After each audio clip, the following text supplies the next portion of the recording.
चलो स्टार्ट करें। चलो हमारा चैप्टर चला था कॉस्ट शीट का 2 क्लास हो गया, आज हमारा तीसरा क्लास है। आप पहला 2 क्लास में जो पढ़े उसको रिवाइज करें, फिर आज का क्लास स्टार्ट करते हैं। देखा पहला 2 क्लास में हम लोग क्या पढ़े। सबसे पहला बात, फर्स्ट हम लोग पढ़े थे कॉस्ट शीट का फॉर्मेट। थोड़ा बहुत याद हुआ होगा, आधा तो पक्का याद हो गया होगा। जरा देखा हमारा कॉस्ट शीट का जो फॉर्मेट था उसका पहला लाइन क्या था। मेरा सेकंड लाइन क्या आने वाला है, मेरा तीसरा लाइन, तीनों मिला के प्राइम कॉस्ट क्या, पहला ओवरहेड। जैसे ही ऐड करेंगे मेरे को क्या मिलने वाला है, ग्रॉस फैक्ट्री या फिर वर्क्स कॉस्ट। इसके बाद करने वाले हैं 2 एडजस्टमेंट, ऐड करेंगे ओपनिंग डब्ल्यूआईपी, लेस करेंगे क्लोजिंग डब्ल्यूआईपी। जरा बोलो क्या मिलेगा, नेट फैक्ट्री या वर्क्स कॉस्ट। इसके आएगा सारा नया नया खर्चा पहला, सेकंड वाला रिसर्च एंड डेवलपमेंट, तीसरा वाला एडमिनिस्ट्रेशन ओवरहेड कौन से नेचर का, प्रोडक्शन। माइनस करेंगे, एक पैकिंग कॉस्ट आएगा, याद है सेकेंडरी वाला कहां जाएगा, सेलिंग एंड डिस्ट्रीब्यूशन में। आप जैसे ऐड करेंगे मेरे को क्या मिलने वाला है, कॉस्ट ऑफ प्रोडक्शन। अब मेरा कॉस्ट ऑफ प्रोडक्शन के बाद करना है 2 adjustment, add opening FG less closing FG, क्या मिलने वाला है, कॉस्ट ऑफ गुड सोल्ड। अब मेरा कॉस्ट ऑफ गुड सोल्ड के बाद मेरे को ऐड करना है मेरा सेलिंग एंड डिस्ट्रीब्यूशन ओवरहेड, और एक और आएगा ऑफिस ओवरहेड कौन से नेचर का, मार्केटिंग नेचर। ऐड करते ही मिलेगा cost of sale, add profit क्या आने वाला है, सेल। अब बाई चांस हमारे क्वेश्चन के अंदर में क्लोजिंग स्टॉक का वैल्यू ना दे, घबराना मत, और बाई चांस क्लोजिंग एफजी का वैल्यू ना दे, हम लोग कैलकुलेट करेंगे। क्वेश्चन उठता है कैलकुलेशन कैसे करेंगे, 2 स्टेप में। पहला स्टेप में याद है इक्वेशन लिखेंगे। एक सेकंड, वो इक्वेशन क्या था, एक minute, opening FG plus production minus closing FG is equal to sale. अब मेरे क्वेश्चन के अंदर में 4 में 3 नंबर दिया रहेगा, 4th वाला मिल जाएगा। यह है मेरा पहला स्टेप। उसके बाद देखेंगे हमारा सेलिंग एंड डिस्ट्रीब्यूशन में 2 तरह का स्टॉक है, एक जो ओपनिंग में पड़ा हुआ है, अगला जो और प्रोडक्शन होकर आया। मेरा क्वांटिटी वैल्यू रेट दिया रहेगा। अब आइदर मेरे को लगाना है फीफो या लीफो या सिंपल एवरेज या वेटेड एवरेज। फीफो का मतलब क्या, जो पहले आया वो पहले चला गया, यानी बचा रहेगा बाद से। मेरा लीफो का मतलब क्या, जो लास्ट में है वो पहले चला गया, तो यानी बचा रहेगा शुरू वाले से। सिंपल एवरेज मेथड में दोनों रेट का सिंपल एवरेज निकालेंगे, और वेटेड एवरेज मेथड के अंदर में सारे वैल्यू को जोड़ देंगे, सारे क्वांटिटी को जोड़ देंगे, डिवाइड करके क्या मिलेगा, वेटेड एवरेज रेट। ये था हमारा कॉस्ट शीट का क्लास 1। लास्ट डे हम लोग पढ़े थे, उसी के बेसिस पे कुछ और क्वेश्चन और 3 टॉपिक पढ़े। पहला मेरा डायरेक्ट मटेरियल था, अगला डायरेक्ट वेजेस, अगला डायरेक्ट एक्सपेंस। सर आज आप हैंडसम दिख रहे हो। ये कौन है, मितांशु, संजय कुमार, श्री श्रीमल, ये अकेले का नाम है भाई, तुम कहां का रहने वाला है।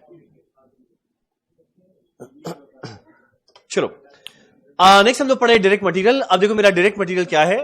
मेरा डायरेक्ट मटेरियल वो सारा मटेरियल है जो हम लोग डायरेक्टली आइडेंटिफाई कर पाते हैं फिनिश गुड्स को देखकर, यानी जो मेरे को पता है भाई यही चीज फिनिश गुड्स को बनाने में लगा, वो डायरेक्ट मटेरियल। अब मेरा डायरेक्ट मटेरियल जब हम लोग कैलकुलेट करते हैं, opening plus purchase minus closing, purchase में परचेज का कॉस्ट तो आएगा, अगला सप्लायर के वहां से फैक्ट्री तक लेके आने में जितना खर्चा लगा वो भी जोड़ेंगे।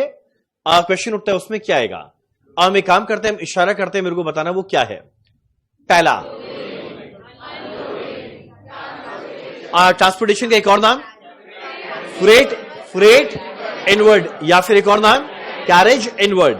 अगला रास्ते में गुंडा गुंडी, ट्रांजिट इंश्योरेंस, ये मिली, toll tax and other taxes and duties, जिसका बताना रिकवरेबल या नॉन रिकवरेबल।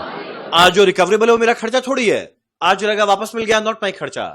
आज लगा जीवन में कभी नहीं मिलेगा, यस माई खर्चा। डन। मेरा अगला क्या है, डायरेक्ट वेजेस।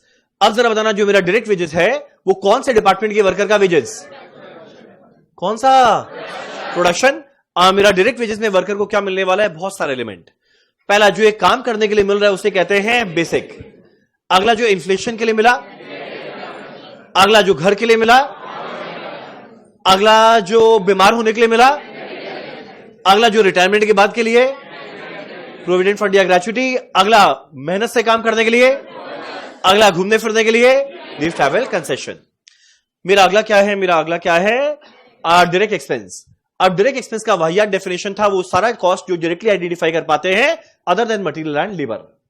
अब मेरा डायरेक्ट एक्सपेंस में बहुत सारे एग्जांपल था, हमने पहला चार्ट डिस्कस किया था। मेरा पहला था जिसमें एग्जांपल दिए थे डोमिनोज पिज्जा का, यानी जैसे ही डोमिनोज पिज्जा बना हमारे जुबिलेंट फूड को देना पड़ेगा रॉयल्टी, डायरेक्ट एक्सपेंस। मेरा अगला एग्जांपल लेते हैं high charges of specific equipment का। याद करो एक बिल्डिंग था, यहां पे क्रेन आया था और उसको हायर पे लेकर आए थे इस चीज के लिए, high charges of specific equipment, direct expense. मेरा तीसरा एग्जांपल दिए थे बहुत सारा बॉटल था, कॉस्ट ऑफ मोल्ड, बॉटल कैसे बना, मोल्ड के द्वारा। और एक और एग्जांपल दिए थे map and design. Job charges अभी तक हम बताया नहीं है, आज हम लोग डिस्कस करेंगे। डन। एक बात तुम लोग डेली घर जाके रिवाइज कर रहे हैं? हाँ भाई, 15 मिनट मांगा था पहला दिन। यस सर, क्या मतलब रिवाइज करो। सर अगर कुछ ना बोले तो फीफो लगाएंगे या वेटेड एवरेज, जो मन चाहे लगाना, नोट दे देना। सर कॉशीट दिमाग में छप गया, वेरी गुड। सर आपको तो हर टाइप का कंपेंसेशन ही हर महीना मिलता था। हर टाइप का कंपेंसेशन हर महीना मिलता था? ऐसे कौन रिलेट करा था चीप हरकत? चलो डन।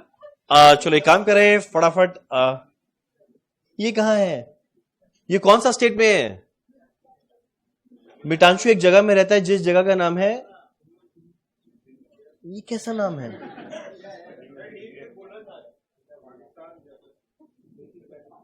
हम पहली बार जो नाम सुना जगह का। चलो चलो एक काम करें, एक बार पहले पूरे एग्जैक्ट पता जाना, इसका एड्रेस वड्रेस सब बताते हैं। चलो चलो एक काम करें, शुरू करते हैं आज का क्लास।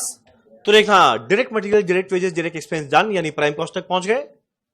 अब मेरा अगला बारी आने वाला है ओवरहेड का।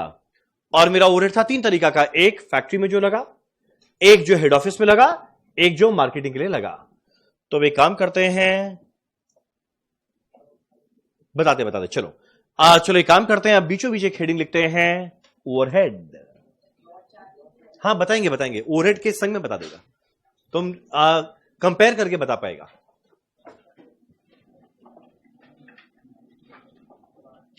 अब एक काम करें, 3 तरीका का ओवरहेड के बारे में डिस्कस करते हैं और फटाफट करते हैं 2-3 क्वेश्चन। चलो स्टार्ट करें। सर क्लासेस ऑफलाइन आकर कर सकते हैं, आ जाओ। भाई क्या बोल रहे हैं, ये विदेश का है, बुक कैसे भेजे हम लोग? इसका नाम क्या है? मितांशु संजय कुमार। चेक करते हैं है कहां का। ये एक जगह है जिस जगह का नाम है डोबू, और ये कहां लोकेटेड है? नाम सुना है? समझ नहीं आ रहा है कहां का रहने वाला है। आइधर ये मजा ले रहा है, आइधर नहीं, पक्का मजा ले रहा है। ना हम ये सब जगह नहीं जाता है। चलो देखो, हम चाहेगा तुम लोग मेरे को आंसर दो। बताओ, ये हम बताया था कॉस्ट शीट का पहला क्लास में। बताओ जैसे ही शब्द आता है ओवरहेड, जैसे ही शब्द आता है ओवरहेड, बताओ माइंड में क्या आना चाहिए? डायरेक्ट कॉस्ट या indirect cost? Indirect cost.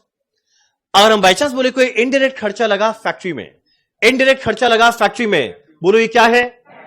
Factory overhead. और हम बाई चांस बोले कोई इनडायरेक्ट खर्चा लगा हेड ऑफिस में, बोलो ये क्या है? Office and administration overhead. और हम बाई चांस बोले कोई इनडायरेक्ट खर्चा लगा है सेलिंग एंड डिस्ट्रीब्यूशन डिपार्टमेंट में, बोलो ये क्या है? Selling and distribution overhead. तो मेरा पहला क्वेश्चन उठता है ओवरहेड का मतलब क्या? Indirect cost.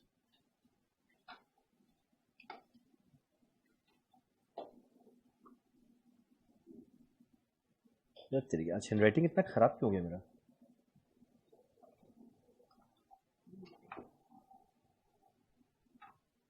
मेरा ओवरहेड का मतलब क्या है? Indirect cost. अब मेरा ओवरहेड है 3 तरीका का, तो चलो एक काम करें, यहां से निकालते हैं 3 आरो।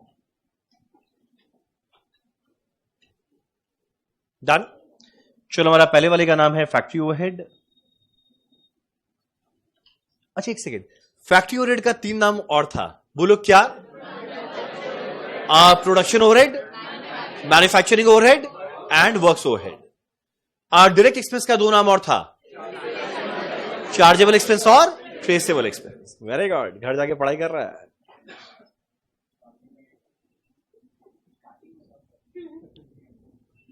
चलो मेरा अगला है office and admin overhead.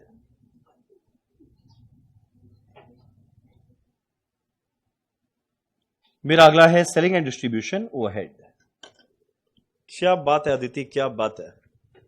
Aditi सारा राइट आंसर दे रही है लाइव ऑनलाइन में। चलो डन।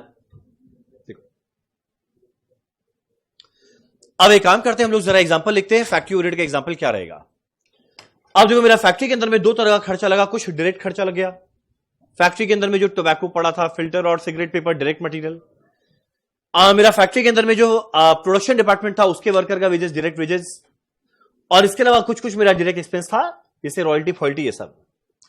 अब इसके अलावा फैक्ट्री में जो भी खर्चा लगा, फैक्ट्री में डायरेक्ट कॉस्ट के अलावा बाकी जो भी खर्चा लगा, पता है बाकी सारा क्या है, इनडायरेक्ट। अब मेरा अगला क्वेश्चन उठता है इनडायरेक्ट कॉस्ट जो फैक्ट्री में लगा उसका एग्जांपल क्या है। अब इसका एग्जांपल हम नहीं देंगे, तुम लोग से पूछेंगे और पक्का तुम लोग बता देगा। एक बात बताओ, फैक्ट्री के अंदर में जब भी फिनिश गुड्स बनाना है, फिनिश गुड्स को बनाने के लिए चाहिए रॉ मटेरियल। पर सर एक बात बताना है, खाली रॉ मटेरियल आने से काम हो जाएगा या रॉ मटेरियल को किसमें डालना पड़ेगा? अब जैसे ही रॉ मटेरियल को मशीन के अंदर में डालेंगे, ये पहले WIP स्टेज में जाएगा और बाद में फिनिश गुड्स बन जाएगा। यानी पता है जो मेरा रॉ मटेरियल है वो तो डायरेक्ट नेचर का है, पर भाई फैक्ट्री के अंदर में जब तक मशीन नहीं आएगा काम कैसे होगा? तो पता है मेरा मशीन रिलेटेड जितना खर्चा है, मेरा मशीन रिलेटेड जितना खर्चा है वो फैक्ट्री में लगा, कहां जाएगा? Factory overhead. अब हम चाहेगा तुम लोग मेरे को आंसर दो, मशीन रिलेटेड खर्चा क्या होता है? एक एक करके सबसे पहले बताओ, मशीन आ गया, पर मशीन तभी चलेगा जब, हाँ इंस्टॉल तो कर दियो, मशीन के कॉस्ट में जुड़ गया, ठीक है, ये तो इंस्टॉलेशन में लगा हुआ है। जरा तो मेरा मशीन तभी चलेगा जब मेरा पहले वो क्या कंज्यूम करेगा? कुछ लोग बोले इलेक्ट्रिसिटी, कुछ लोग बोले पावर। इलेक्ट्रिसिटी सुन के मेरे को मजा नहीं आया, पावर सुन के मेरे को मजा आ गया। हाँ पावर एंड फ्यूल दोनों जनरली संग में यूज करते हैं, पावर एंड फ्यूल। अब तुम बोलेगा इलेक्ट्रिसिटी पावर तो सेम ही होता है, नहीं सेम नहीं होता है। पता है अगर बाई चांस ट्यूबलाइट जल रहा है इलेक्ट्रिसिटी, फैन चल रहा है इलेक्ट्रिसिटी, एसी चल रहा है इलेक्ट्रिसिटी, मोबाइल को चार्ज कर रहे हैं इलेक्ट्रिसिटी। पर क्वेश्चन उठता है जब हमारे फैक्ट्री में बड़ा बड़ा मशीन चलता है, वो क्या छोटे मोटे इलेक्ट्रिसिटी के यूनिट से चल पाएगा? आंसर है नहीं। आज जो हमारा फैक्ट्री के अंदर में मशीन चलता है वो ह्यूज पावर लेता है। जिसको तुम लोग ये सुना होगा वर्ड हॉर्स पावर।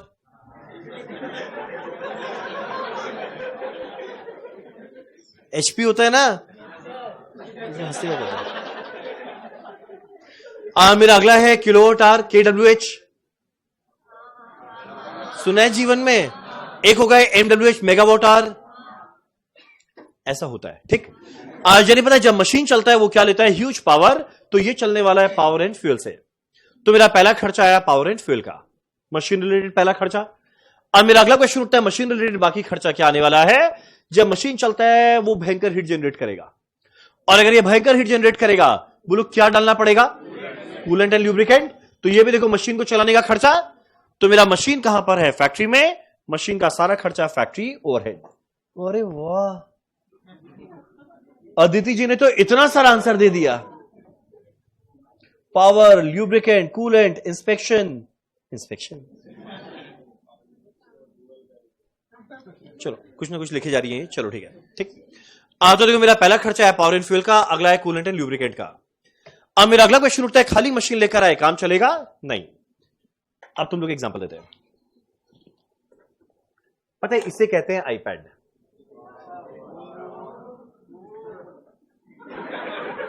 पता है इसे कहते हैं आईपैड। अब क्वेश्चन उठता है हम खाली आईपैड लेकर आए तो क्या हम आराम से क्लास कंडक्ट कर पाएगा? आंसर है नहीं। पता है खाली आईपैड लेके आए और हम लिख रहे हैं तो कहां से क्लास के प्रोजेक्टर में आएगा? तो अगर मेरे को क्लास कंडक्ट करना है, इसको सही में यूजफुलनेस इसका अगर होता है वो करना है, समझे, वो करना है और इसको ढंग से यूज करना है, तब इस केस में पता है मेरे को देखो बहुत कुछ और लगाना पड़ा। ये पहला क्या है? कन्वर्टर। ये मेरा क्या है? HDMI cable. तो पता है एक मशीन लेकर आ गए,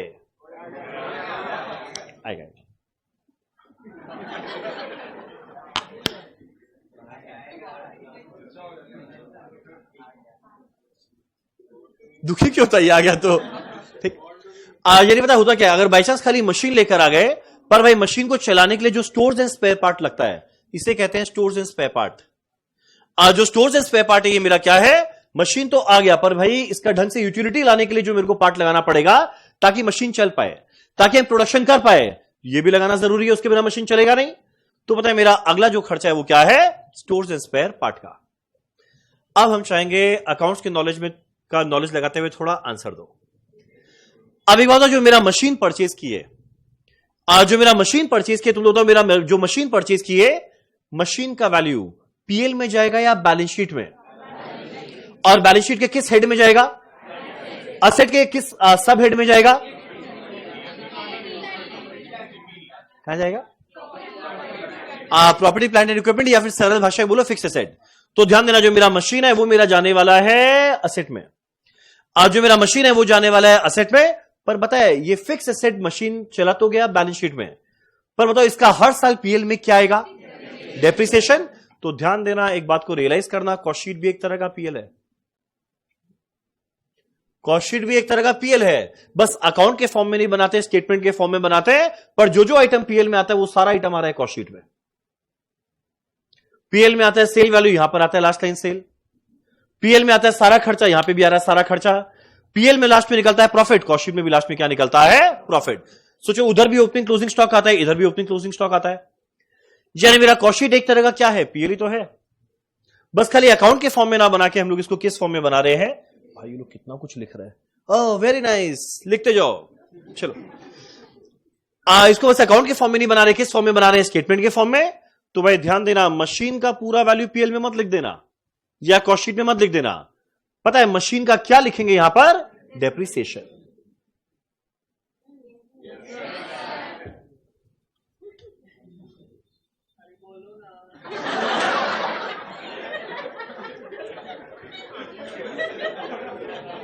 कौन था भाई? तुम तो नया नया लड़का है। नहीं, ये तो जैसे 2-3 महीने से जानता है मेरे को। चलो डन।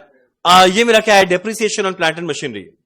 अब एक बात बताते हैं, प्लांट एंड मशीनरी का वैल्यू होता है करोड़ों में, और अगर वैल्यू होता है करोड़ों में तो भाई हमेशा डर रहेगा कहीं आग ना लग जाए। बताओ, ऐसे डर को दूर करने के लिए हम लोग क्या लेने वाले हैं?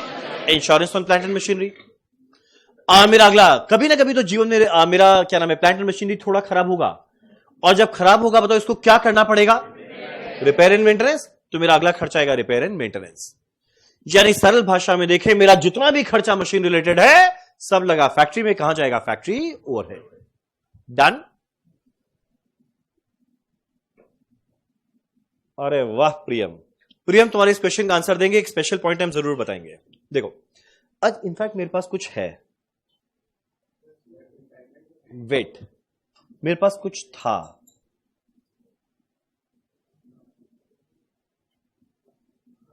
हम लोग जब रिवीजन करते हैं ना तो हम एक तो कुछ पीपीटी बनाते हैं, मेरे पास था ये रहा। यस, ये वैसे हम लोग लास्ट के टाइम काम आता है रिवीजन में, पर अभी हम ऐसे ही बता देता है। देखो, तो मेरा फैक्ट्री ओवरहेड में क्या है? एक प्लांट एंड मशीनरी का डेप्रिसिएशन, इंश्योरेंस, रिपेयर, मेंटेनेंस। मेरा अगला क्या है? Stores and spare part. अगला क्या है? Power charges. अगला क्या है? Coolant and lubricant. अब जस्ट इमेजिन करो, जिस फैक्ट्री प्रीमाइसेस के अंदर में मेरा काम चल रहा है, अब इधर एक ऑप्शन है कि हम इस जगह को रेंट पर ले, और फैक्ट्री की जगह को रेंट पे ले, तो रेंट मेरा खर्चा है फैक्ट्री का, फैक्ट्री ओवरहेड। अगला बताना है, एक ऑप्शन हम इस फैक्ट्री की जगह को रेंट पे ना लेके खरीद ले। एक बात, अगर हम बाई चांस ऐसे फैक्ट्री बिल्डिंग को खरीद ले, तो जो मेरा बिल्डिंग है खरीद लिए, वो तो ये फैक्ट्री बिल्डिंग का वैल्यू कहां जाएगा? और आगे का लाइन तुम लोग खत्म करो। और ये फैक्ट्री बिल्डिंग का जाएगा वैल्यू बैलेंस शीट में, तो मेरा हर साल कॉस्ट शीट में क्या आएगा? डेप्रिसिएशन। तो एक ऑप्शन क्या है? फैक्ट्री बिल्डिंग का डेप्रिसिएशन। खरीदे तो डेप्रिसिएशन का बात उठता है ना। लैंड एंड बिल्डिंग में ऑब्वियसली लैंड का प्रोपोर्शन में डेप्रिसिएशन नहीं रहेगा, बिल्डिंग के प्रोपोर्शन में रहेगा, ऑब्वियसली करेक्ट, ठीक। और वही अगर बाई चांस रेंट पे लिए तो मेरा रेंट का खर्चा। अब मेरा अगला खर्चा है इनडायरेक्ट वेजेस। तुम बोलेगा इनडायरेक्ट वेजेस किसका है? तुम लोग बताएगा इनडायरेक्ट वेजेस किसका है? एक से जो मशीन चलाया उसका वेजेस इनडायरेक्ट है या डायरेक्ट है? डायरेक्ट। पता है इनडायरेक्ट किसका है? बाकी सारे डिपार्टमेंट के आदमी का। फैक्ट्री के अंदर में स्टोर इंजीनियर भी है, रंजन भी है, एचआर भी है, प्रोडक्शन भी। पता है ये लोग का वेजेस तो गया डायरेक्ट वेजेस में, पर क्या ये जो 4 डिपार्टमेंट है उसके आदमी लोग को पैसा नहीं मिलेगा? फ्री में काम करेगा। आज जब ये चारों को पैसा मिल रहा है तो देखो ये पैसा डायरेक्ट वेजेस तो जाएगा नहीं, डायरेक्ट में जाएगा नहीं, पर लगा फैक्ट्री के अंदर में, मतलब ये इनडायरेक्ट है, तो ये कहां जाने वाला है? Factory overhead. और लास्ट में एक और मेरा एग्जांपल क्या है? Security charges. तुम लोग कभी भी जीवन में कोई फैक्ट्री में गया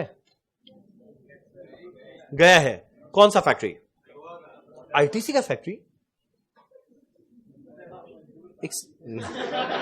आईटीसी का कौन सा फैक्ट्री में?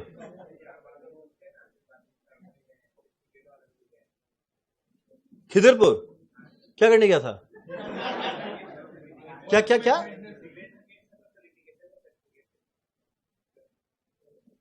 तुम लिटिगेशन,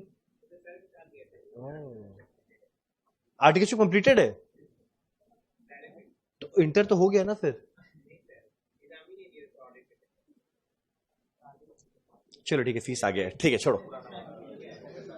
एनीवेज ये अच्छा देखो, अब ये गए जैसे गया है फैक्ट्री में, अब ये बताएगा जब तुम फैक्ट्री में गया सीधा अंदर चला गया, पास मिला, कौन चेक किया, कितने थे? नहीं एक सेकंड, ये आंसर दे रहा है, बहुत सारे। और एक और बात ये बताएगा, तुम जिस जिस डिपार्टमेंट में गया हर एक डिपार्टमेंट के बाहर में सिक्योरिटी गार्ड था या नहीं?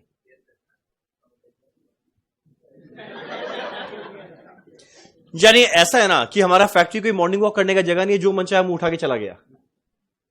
और फैक्ट्री के अंदर में एंटर करना है तो भाई तुम ऑथराइज आदमी होना चाहिए एंटर करने के लिए, और ऑथराइज आदमी होना चाहिए तो सिक्योरिटी गार्ड बार बार चेक करता रहेगा।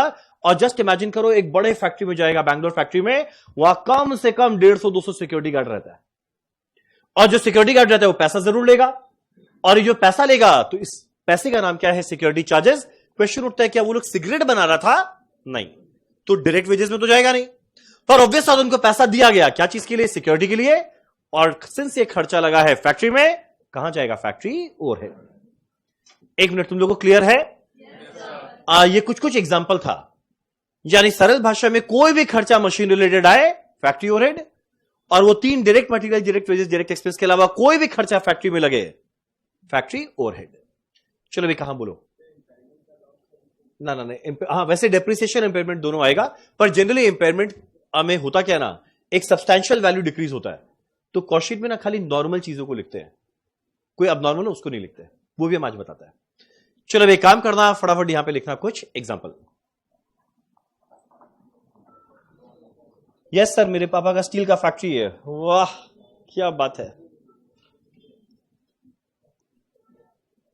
क्या बात है, क्या आंसर आ रहा है, मजा आ गया। चलो एक काम करें, पहला लिखते हैं factory overhead, point number 1, power and fuel.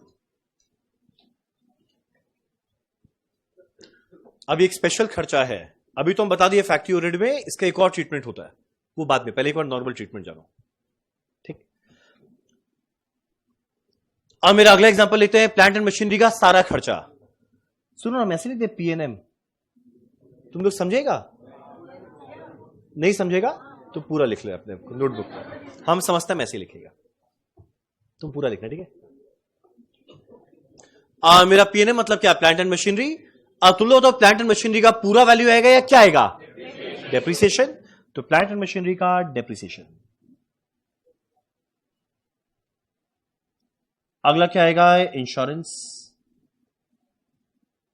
अगला क्या आएगा? आरएनएम मतलब रिपेयर एंड मेंटेनेंस। करेक्ट है यहां तक? बोलिए पक्का? मशीन है फैक्ट्री में, मशीन रिलेटेड सारा खर्चा फैक्ट्री ओवरहेड। अब मेरा अगला क्या आने वाला है? Stores and spare part. Machine तो आया, पर मशीन को चलाने वाले वो यंत्र कहां है?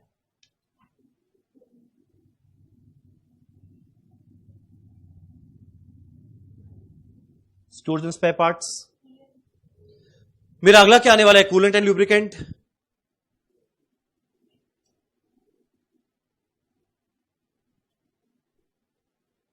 अब जो मेरा फैक्ट्री का जगह बाई चांस रेंट पे लिए तो रेंट का खर्चा, और जगह रेंट पे ना लेके खरीद ले तो या फैक्ट्री बिल्डिंग में चला गया वो, और बिल्डिंग तो जाता है असेट में, पर ये तो पीएल है, तो उसका क्या आने वाला है? डेप्रिसिएशन। तो रेंट ऑफ फैक्ट्री प्रीमाइसेस।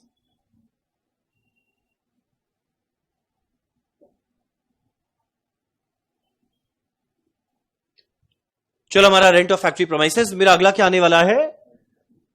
ऐसे एक संग में लिख दे, फैक्ट्री बिल्डिंग का और मान लो फैक्ट्री बिल्डिंग परचेज कर ली है, तो एक संग में लिख दे, इसका डेप्रिसिएशन हो गया, इसका रिपेयर मेंटेनेंस हो गया, ये सब सही है ना यहां तक? इसको घर जाके आंख बंद करके याद करने मत बैठ देना, एग्जाम में बहुत सारा लाइन आइटम रहेगा, बस आइडेंटिफाई करना है कौन सा ओवरहेड है। सुन रहा ना, ये नहीं पावर इनफील्ड डेप्रिसिएशन याद मत करना, पढ़ के समझ में आएगा ये कहां जाएगा। मेरा अगला है इनडायरेक्ट वेजेस, मेरा अगला है सिक्योरिटी चार्जेस। ये कुछ एग्जांपल था, चलो डन। यानी मेरा मशीन या प्लांट, जैसी वर्ड प्लांट एंड मशीनरी आए उससे रिलेटेड सारा खर्चा फैक्ट्री ओवरहेड। अब अगला बारी आता है हेड ऑफिस का। अब हेड ऑफिस में ना ज्यादा दिमाग लगाने का है नहीं, एक ही लाइन में सबको खत्म करेंगे। ये भाई गया होगा। ओ सुनो ना, आपका नाम क्या है? हाँ Manish, very good. Head office भी गए थे, आईटीसी का हेड ऑफिस? तुम हेड ऑफिस ही जाता है? क्या किया हेड ऑफिस में? वहां पे कौन रहता है? चलो हाँ, आईटीसी का हेड ऑफिस जाता रहता है, देख रहा है क्या किया तुम लोग लाइफ में? चलो अब देखो, मेरा अगला क्वेश्चन उठता है हेड ऑफिस का खर्चा में क्या आएगा। अब जस्ट इमेजिन करो हेड ऑफिस का कॉस्ट में क्या आएगा। सीधा इसको याद करना, जो इतना सुंदर था तुम लोग के लिए वो बनाया था। देखो ये रहा हेड ऑफिस। अब मेरा हेड ऑफिस के अंदर में जितना भी खर्चा लगेगा वो कहां जाने वाला है? Office and administration overhead. अब एक काम करते हैं, एक ही लाइन में सारा खत्म करते हैं। एक से मेरे से पूछ लेना कोई डाउट हो तो, ठीक? देखो हमको आता है ठीक। अब देखो, अब मेरा हेड ऑफिस रिलेटेड खर्चा क्या आएगा? मेरा पहला हेड ऑफिस का रेंट, और ये हेड ऑफिस का रेंट है, कहां जाएगा? Office overhead. अगला हेड ऑफिस के अंदर में हर डिपार्टमेंट में इतने सारे मैनेजर हैं, उनका सैलरी। आज जो मेरा हेड ऑफिस के अंदर में, अच्छा एक सेकेंड, हेड ऑफिस में बताओ क्या चीज का बिल आएगा? पावर का आएगा या इलेक्ट्रिसिटी का आएगा? तो जो मेरा हेड ऑफिस का इलेक्ट्रिसिटी है, ऑफिस ओवरहेड। अगला हेड ऑफिस के अंदर में डायरेक्टर लोग बैठे हुए हैं, और जो डायरेक्टर लोग का रेम्यूनरेशन है, ऑफिस ओवरहेड। अब मेरा हेड ऑफिस के अंदर में अगर तुम लोग कभी जीवन में जाएगा, वहां पे बहुत सारा कंप्यूटर रहता है, और अगर इतना सारा कंप्यूटर रहता है तो तुम लोग मेरे को बताओ, जितना कंप्यूटर है उसका पूरा वैल्यू कॉस्ट शीट में आएगा, या कंप्यूटर का क्या आएगा कॉस्ट शीट में? मेरा कंप्यूटर भी क्या है? फिक्स एसेट, तो जाएगा बैलेंस शीट में। यहां पर क्या आएगा? डेप्रिसिएशन। यानी सरल भाषा में देखे, हेड ऑफिस में जितना खर्चा है, हेड ऑफिस का रेंट, हेड ऑफिस का इलेक्ट्रिसिटी, हेड ऑफिस में डायरेक्टर का रेम्यूनरेशन, हेड ऑफिस के आदमी लोग का सैलरी, हेड ऑफिस में कोई भी कंप्यूटर है, सबका डेप्रिसिएशन कहां जाएगा? Office overhead. चलो बस एक ही लाइन में सारा लिखते हैं, क्या आएगा ऑफिस ओवरहेड में।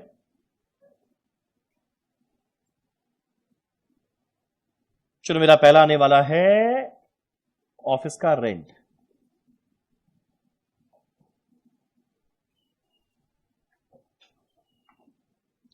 मेरा पहला हेड ऑफिस का रेंट, मेरा अगला हेड ऑफिस का इलेक्ट्रिसिटी, मेरा अगला आने वाला है हेड ऑफिस का सैलरी,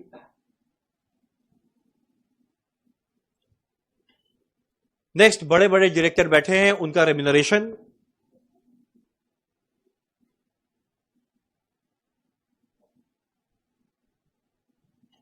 मेरा अगला डेप्रिसिएशन ऑन ऑफिस अप्लायंस, मेरा अगला है डेप्रिसिएशन ऑन ऑफिस अप्लायंस।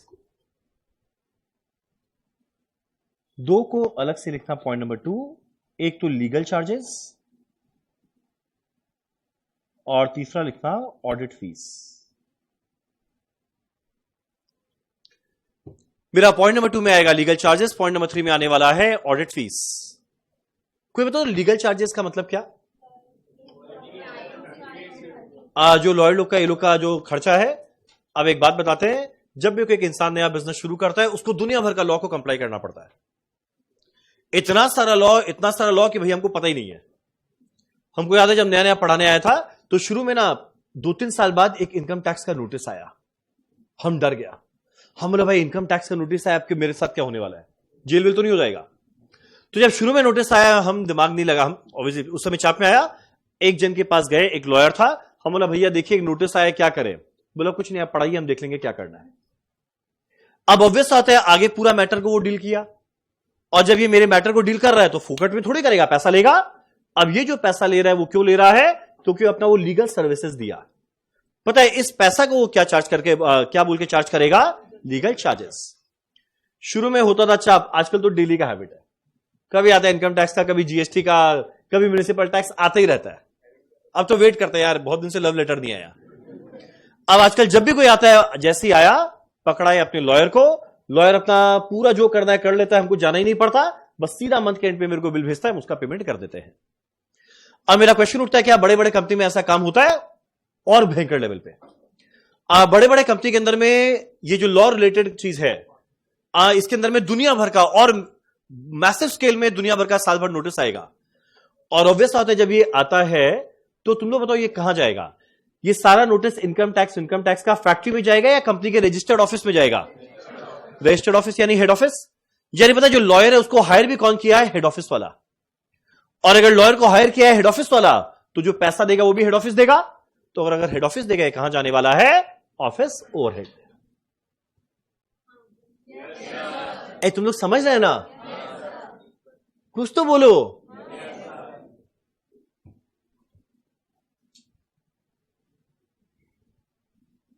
अरे बोलो ना। वेट किस चीज का करना समझ में नहीं आया। मेरा तीसरा है ऑडिट फीस। क्वेश्चन उठता है ऑडिट फीस का मतलब क्या? अभी तुम लोग छोटा छोटा बच्चा लोग, तुम तो सही में हो नहीं मतलब तुम लोग सब छोटा छोटा बच्चा लोग। अब जैसे ही जिस दिन तुम लोग का इंटर क्लियर हो जाएगा, तुम लोग पता है जाएगा एक ऑडिट फर्म के अंदर में आर्टिकलशिप करने के लिए। और जब आर्टिकलशिप करने के लिए जाएगा तुम लोग जाओगे बड़े बड़े कंपनी के अंदर में ऑडिट करने। और जब ऑडिट करेगा वहां पे होता क्या है? एक सेकंड, तुम लोग ऑडिट शुरू हो गया पढ़ना? अच्छा ऑडिट का मतलब भाई सब्जेक्ट है उसका मतलब नहीं पता। ऑडिट का मतलब क्या होता है? इंडिपेंडेंटली बुक्स ऑफ अकाउंट को चेक करना। क्या बोले ये?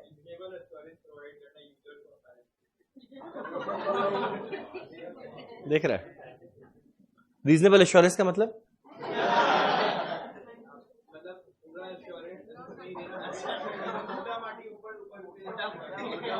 मोटा माटी ऊपर ऊपर से। चलो ठीक है सुनो। हम बताते हैं ऑडिट फीस का मतलब क्या। जैसे तुम लोग से ना एक क्वेश्चन पूछते हैं, शायद तुम लोग आंसर देगा। जैसे हमारी कंपनी है RIL, Ranjan industries limited. Real life में RIL रिलायंस इंडस्ट्रीज लिमिटेड। कोई बताओ रिलायंस इंडस्ट्रीज लिमिटेड के चेयरमैन का नाम क्या? मिस्टर मुकेश अंबानी। और क्यों बताएगा उसके डायरेक्टर्स में और कौन कौन है? अनंत अंबानी, आकाश अंबानी, नीता अंबानी, नीता नहीं है, और ईशा अंबानी। पूरा आइडिया है। तुम लोग के हिसाब से जो एक कंपनी का डायरेक्टर होता है, जो एक कंपनी का डायरेक्टर होता है वो लोग ओनर है कंपनी का, या जो शेयर होल्डर है वो लोग है ओनर कंपनी का? एक कंपनी का ओनर हमेशा कौन रहता है? Share holder. और शेयर होल्डर तो भैया हम भी है, यानी हम भी रिलायंस का ओनर है, भले बहुत छोटा सा पोर्शन पर है। अब सोचो पैसा मेरा लगाया हुआ है, ओनर हम है, पर हम देखभाल हम तो जाके करेगा नहीं रिलायंस में हो क्या रहा है। तो हमारा सारा का सारा शेयर होल्डर मिलकर क्या करता है? डायरेक्टर को अपॉइंट करता है, भाई सुन तुम मेरे बिहाफ में इस कंपनी को ढंग से चलाना। तो मुकेश को बोला है भाई ढंग से चलाना मेरे कंपनी को, ओनर हम भी है। अब मेरा क्वेश्चन उठता है चलो वो चला तो रहा है पर वो सही चला रहा है नहीं, हम तो जाके चेक करेगा नहीं। तो सारे शेयर होल्डर लोग मिलकर क्या करते हैं? एक इंडिपेंडेंट आदमी को अपॉइंट करते हैं कि भाई तुम एक काम करिए, मेरा पैसा लगाया हुआ है, तुम एक काम कर इसको ढंग से देखना कि सब कुछ सही तरीका से कंपनी में चल रहा है ना। पता जो इंडिपेंडेंट आदमी को अपॉइंट किया उन लोगों को क्या कहते हैं? ऑडिटर। जनरली ऑडिट के अंदर में बिग फोर, तुम लोग सुना बिग फोर? वर्ल्ड के अंदर में बिग फोर 4 बड़े बड़े फर्म है। एक है PwC, डेलॉइट, EY और KPMG। किसी का मोबाइल हाथ में आना नहीं चाहिए। कोई अगर KPMG का फुल फॉर्म बताया 1 लाख रुपया,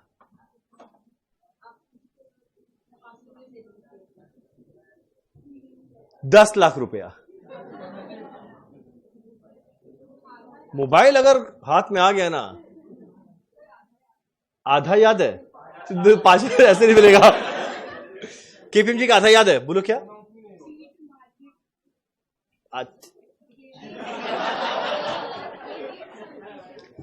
ये मेरे को भी याद नहीं क्या है।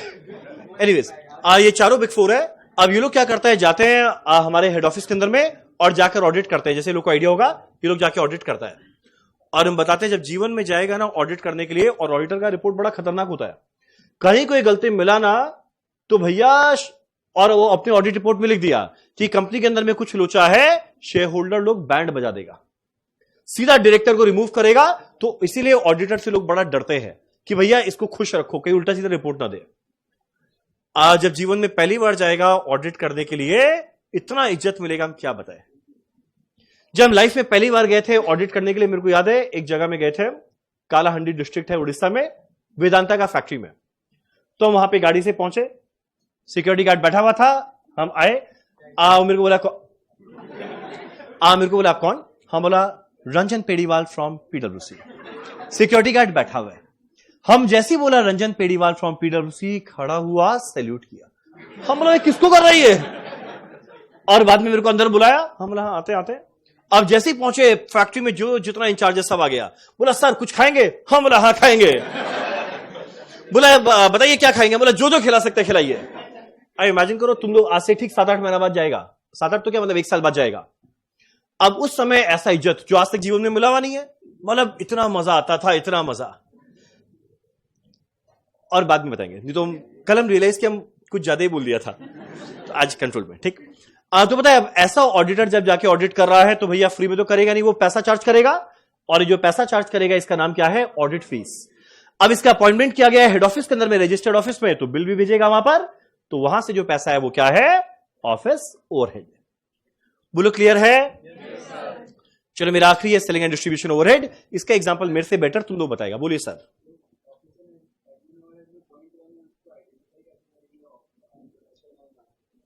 Very good. ये सेलिंग एंड डिस्ट्रीब्यूशन बताने दो, फिर हम बताते हैं। ये मेरा बस इसी के साथ हम खत्म करेगा। देखो, मेरा अगला है सेलिंग एंड डिस्ट्रीब्यूशन ओवरहेड। इसका एग्जांपल हम नहीं, तुम लोग बताएगा। मेरा सेलिंग एंड डिस्ट्रीब्यूशन ओवरहेड का मतलब क्या? वो सारा खर्चा जो गुड्स को प्रमोट करने में लगे, गुड्स को बेचने में लगे, गुड्स को डिस्ट्रीब्यूट करने में लगे। कोई मेरे को 2-3 एग्जांपल दो, क्या रहेगा? मेरा पहला है एडवर्टीजमेंट का खर्चा। ऑब्जेक्टिव क्या है? गुड्स का प्रमोशन करना। पहला हुआ है एडवर्टीजमेंट, अगला सेल्स प्रमोशन या मार्केटिंग प्रमोशन। एक सेकेंड, क्या? फ्री सैंपल बांटना। कभी मॉल में जाएगा ना, वहां पे कुछ लोग फ्री में देता है, देखे कभी?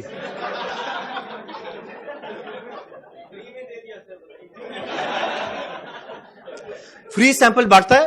और जब भी कहीं फ्री सैंपल बढ़ता है, तुम लोग सबसे पहले वहां पहुंचता है या नहीं? 100%। ठीक, चलो एक काम करना, यहां लिखते हुए चलते हैं। ठीक, ये सब एग्जांपल तुम लोग बताओ, हम यहां लिखते हुए चलेगा। चलो मेरा पहला एग्जांपल क्या है? एडवर्टीजमेंट।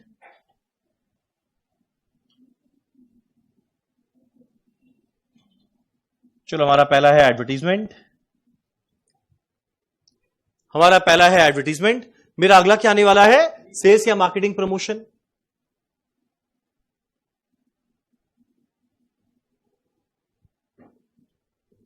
सेल्स या मार्केटिंग प्रमोशन।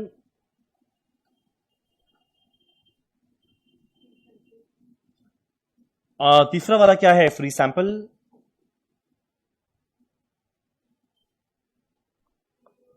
तुम लोग देखे ना फ्री सैंपल? तो जो फ्री सैंपल बांट रहे हैं उसका ऑब्जेक्टिव क्या है? गुड्स का प्रमोशन ही तो है। तो यह है हमारा फ्री सैंपल। अगला बताओ और क्या एग्जांपल आएगा? अच्छा एक सेकेंड, अब हम तुम लोग को एक दो हिंट देंगे। नहीं हम देंगे, सुनो। पहला याद करो, जब रॉ मटेरियल परचेज करते हैं तो जो कैरेज लगा वो है कैरेज इनवर्ड। और जरा बताओ, जो फिनिश गुड्स को बेचेंगे उस पर जो कैरेज लगेगा उसका नाम क्या आएगा? Carriage outward. तो मेरा कैरेज आउटवर्ड कहां जाना चाहिए? Selling and distribution. ऑब्जेक्टिव क्या है? गुड्स को डिस्ट्रीब्यूट करना। एक और एग्जांपल मेरा, हम 2 क्लास से बोले जा रहे हैं। प्राइमरी पैकिंग आता है ऊपर, बोलो सेलिंग एंड डिस्ट्रीब्यूशन में कौन सा पैकिंग आएगा? Secondary packing. तो फटाफट लिखे पॉइंट नंबर 4, कैरेज आउटवर्ड।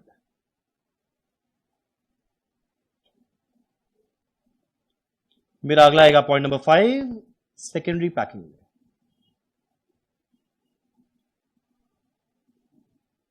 अगला सोचो, सेल्समैन का सैलरी हो गया है, कमीशन हो गया। ये हम कुछ कुछ एग्जांपल लिख रहे हैं, ठीक है?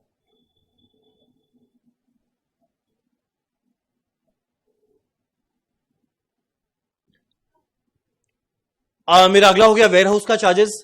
जो सेलिंग एंड डिस्ट्रीब्यूशन डिपार्टमेंट का वेयर हाउस है तो उसके अंदर में जितना चार्जेस लगा, वेयर हाउस का रेंट, वेयर हाउस का इलेक्ट्रिसिटी, वेयर हाउस का जितना खर्चा लगा सब सेलिंग एंड डिस्ट्रीब्यूशन में जाएगा।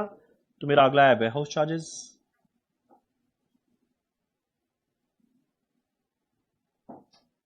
मेरा अगला एक और अच्छा एग्जांपल है, काफी बार जब डिलीवर करने के लिए ना हमारे कंपनी के पास खुद का व्हीकल रहता है, हमारे कंपनी के पास खुद का व्हीकल रहता है जो क्या करता है, डिलीवर करता है गुड्स। तुम लोग बताओ, जो व्हीकल कंपनी का खुद का है उसका पूरा वैल्यू सेलिंग एंड डिस्ट्रीब्यूशन में आना चाहिए या क्या आना चाहिए? जो मेरा व्हीकल है वो भी जाएगा बैलेंस शीट में, तो पीएल में क्या आना चाहिए उसका? डेप्रिसिएशन। तो डेप्रिसिएशन ऑन डिलीवरी व्हीकल वो भी सेलिंग एंड डिस्ट्रीब्यूशन में जाएगा।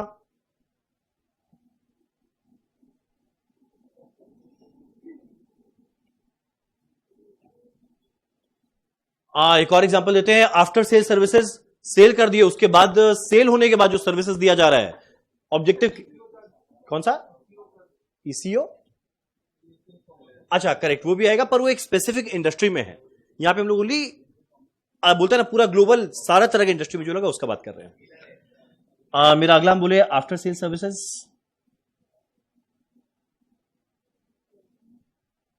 एक और एग्जांपल है इंडस्ट्रियल एग्जीबिशन। नाम सुना है इंडस्ट्रियल एग्जीबिशन? जहां पे एग्जीबिशन लगता है, जहां पे हर एक बड़ा बड़ा कंपनी जाके अपने प्रोडक्ट को डिस्प्ले करता है, और जब प्रोडक्ट को डिस्प्ले कर रहा है तो उसका ऑब्जेक्टिव क्या है? अपने गुड्स को प्रमोट करना। तो जहां पे वो एग्जीबिशन लगाया है वहां पे उसको एक अच्छा खासा पैसा देना पड़ता है, तो इसका ऑब्जेक्टिव क्या है? गुड्स का प्रमोशन। कहां जाएगा? Selling and distribution. तो यह है इंडस्ट्रियल एग्जीबिशन। चलो बस बहुत हुआ। ये हाँ, आफ्टर सेल सर्विसेज का एग्जांपल क्या है? आफ्टर सेल सर्विस मतलब सेल तो कर दिए, अब सेल हो जाने के बाद अगर बाई चांस कस्टमर को कोई भी सर्विस का रिक्वायरमेंट पड़ा तो एक कस्टमर सपोर्ट टीम बनाना पड़ेगा ना। अब जो कस्टमर सपोर्ट टीम बनाया है इसका ऑब्जेक्टिव क्या है? कि जो कस्टमर है वो एटलीस्ट खुश रहे, तो इसीलिए मेरा कहां जाएगा? Selling and distribution. अच्छा एक और एग्जांपल याद आया, फैक्ट्री ओवरहेड में लिखना, पॉइंट नंबर 9। एक और फैक्ट्री ओवरहेड का एक एग्जांपल अच्छा याद आया, फैक्ट्री ओवरहेड में लिखना मटेरियल हैंडलिंग कॉस्ट।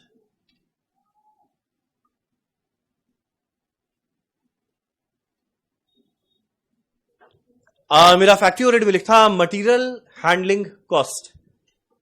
मेरा मटेरियल हैंडलिंग कॉस्ट का मतलब क्या? मान लो ये हमारा फैक्ट्री, इस कोने में स्टोर्स डिपार्टमेंट और उस कोने में है प्रोडक्शन डिपार्टमेंट। अब जब मेरे प्रोडक्शन डिपार्टमेंट को लगेगा टोबैको स्टोर्स वाले से मंगवाएगा। अब यहां तो क्लासरूम छोटा सा है, रियल लाइफ में फैक्ट्री बड़ा बड़ा होता है। अब जस्ट इमेजिन करो, इस कोने से उस कोने में अगर रॉ मटेरियल लेकर जाना है तो सर पे तो लेकर जाएगा नहीं, वहां पे क्या रहता है? छोटा छोटा फॉकलिफ्ट रहता है। फॉकलिफ्ट क्या करता है? रॉ मटेरियल स्टोर डिपार्टमेंट से लिया, प्रोडक्शन तक पहुंचाया और वापस आएगा और ये काम करता रहेगा। तो जो इंटरनली फैक्ट्री के अंदर में मूवमेंट हो रहा है रॉ मटेरियल का स्टोर से फैक्ट्री तक, प्रोडक्शन डिपार्टमेंट, वापस प्रोडक्शन से फैक्ट्री स्टोर्स, तो जो इंटरनल मूवमेंट हो रहा है इसमें खर्चा तो लगा। पता है ऐसे कॉस्ट को क्या बोलते हैं? Material handling cost. और मेरा मटेरियल हैंडलिंग कहां पर हो रहा है? फैक्ट्री के अंदर में, इसीलिए कहां जाने वाला है? Factory overhead. डन। एक काम करो, सबका चेहरा ऊपर, तुम लोग के साथ खेलते हैं वो। अब हम एक काम करेगा, तुम लोग क्विक फायर खेलते हैं, हम बस खाली एक नाम लेगा, तुम लोग बताना ये कहां पर जाना चाहिए। ठीक, सोचने का टाइम हम देगा नहीं, एक एक सेकंड में आंसर देना है। बताना। पहला, प्लांट एंड मशीनरी का सारा खर्चा, ऑफिस का सैलरी, ऑडिटर का fees, legal charges, industrial exhibition, power and fuel, stores and spare part, royalty on production, royalty on production, royalty on production, direct expense. पहला जगह अटका। अरे खर्चा तो डायरेक्ट मटेरियल भी फैक्ट्री में लगा, तो ले जाओ फैक्ट्री ओवरहेड में। डायरेक्ट वर्कर भी तो फैक्ट्री के अंदर में ले जाओ फैक्ट्री ओवरहेड में। डायरेक्ट मतलब क्या? जो डायरेक्टली हर एक ये क्या नाम है फिनिश गुड्स को बनाया, और बाकी सब इनडायरेक्ट है जो डायरेक्टली रिलेट नहीं हो पाता हर फिनिश गुड से। ठीक, मेरा पूरा फ्लो तोड़ दिया लड़का। चलो अब वापस से। हाँ, मेरा डेप्रिसिएशन डिलीवरी व्हीकल का, मेरा डेप्रिसिएशन ऑफिस अप्लायंस का, मेरा डेप्रिसिएशन प्लांट एंड मशीनरी का, coolant and lubricant, stores and spare part, indirect wages, director remuneration, मेरा free sample, high charges of specific equipment, कहां जाएगा? Direct expense. याद है कल बताया था। अगला carriage outward, material handling cost, कहां जाएगा? Factory overhead. Carriage inward, carriage inward जब परचेज का वैल्यू निकालेंगे उसमें जुड़ेगा। याद करो, परचेज के वैल्यू में लोडिंग अनलोडिंग, रास्ते का कैरेज इनवर्ड। देखा, जहां पे हम फिरकी मार रहे हैं तुम लोग उसमें घूम जा रहे हैं। बस एक जोड़ और बताना। अगला बताओ वो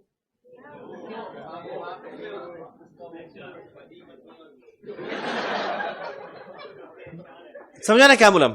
ठीक है, चलो डन। तो एग्जाम के अंदर में ना बहुत सारा लाइन आइटम रहेगा, बस ढंग से पढ़ के आइडेंटिफाई करना कौन सा कहां जाएगा, उसको वहां पर लेकर चले जाना। अब बस एक लास्ट, अरे वाह, हमारे लाइव ऑनलाइन से आंसर ही आंसर आया। किसका कौन सा आंसर है वो नहीं पता, बस आ गया। अब देखो, जो मेरा ऑफिस ओवरहेड है, पर तुम लोग देखना मेरे कॉस्ट के अंदर में जितना ऑफिस ओवरहेड है वो रहता था दो पार्ट में। याद है दो पार्ट क्या था? एक नेचर ऑफ और एक नेचर ऑफ मार्केटिंग।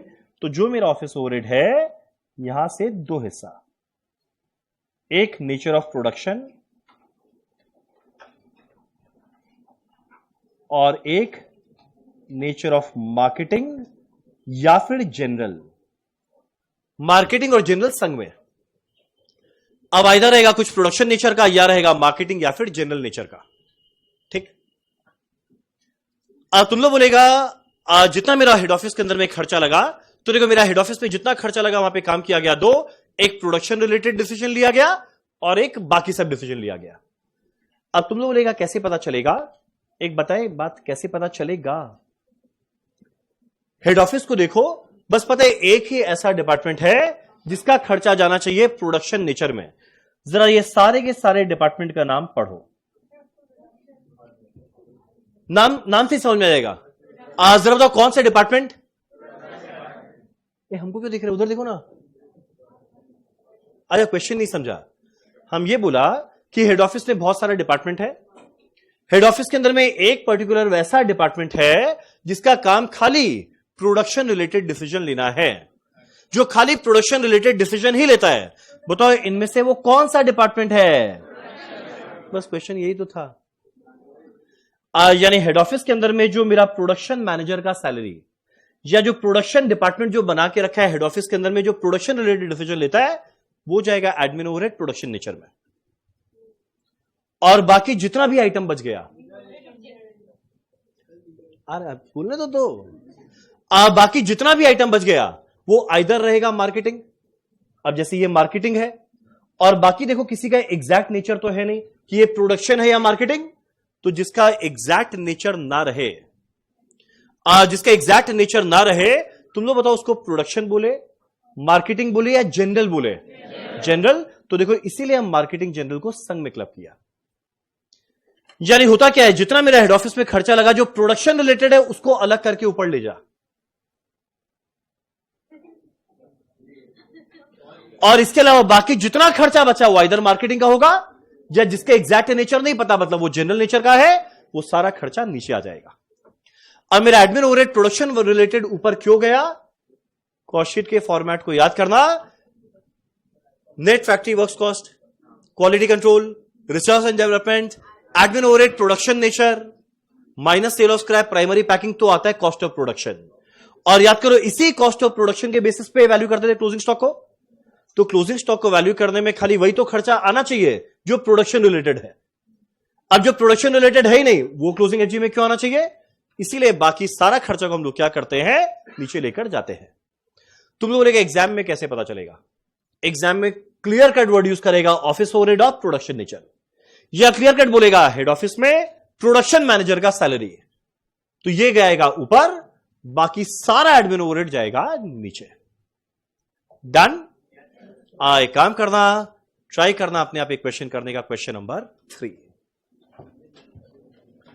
तुम लोग को आइडिया है आज मेरे फीवर है? तुम लोग को मेरे को देख के समझ में आ रहा है? घर वालों को भी समझ में नहीं आता। आज मेरे फीवर है 100.7। क्या नहीं होता है? 100.7। मेरा अभी वो लिया हुआ डोलो, पैरासिटामोल होता ना, इससे तो मेरे को स्वेटिंग हुए जा रहा है।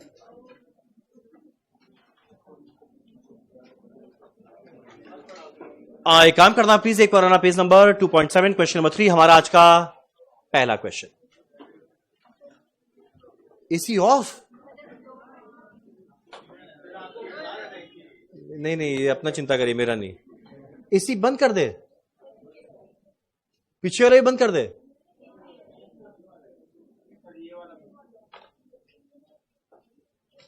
टेम्परेचर बढ़वा दे। अभी ये चल रहा है 16 में, इसको करवा देते हैं 20। चलेगा? 24, ठीक। 16 को करते 24। 1 मिनट का टाइम दो, बस ये क्वेश्चन हम संग में पढ़ लेते हैं। तुम लोग जब करेगा ना अपने आप, तो हमारे सीनियर मैनेजर आके एसी के तापमान को कंट्रोल करेंगे। चलो एक काम करते हैं, हम लोग आते हैं। हमारा पेज नंबर कौन सा है भाई? 2.7, क्वेश्चन नंबर 3।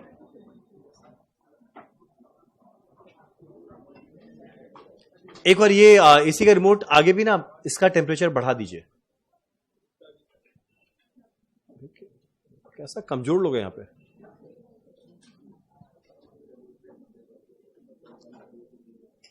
अरे किसको ऐसे कहां बांट दिए? गजब।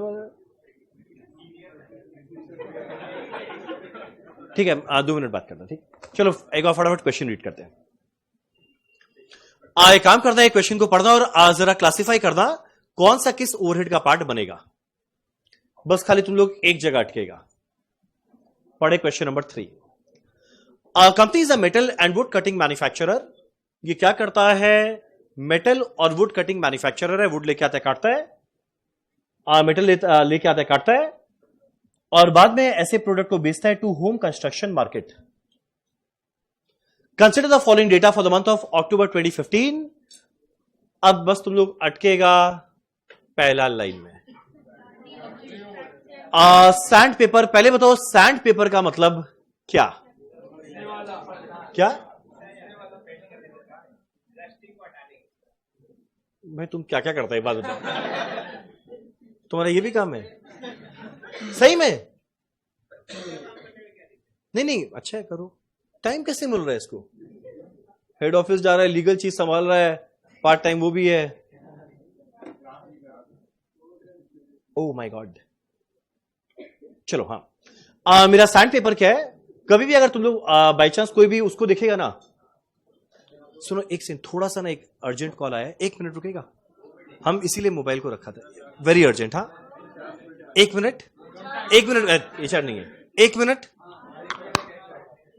हो जाएगी।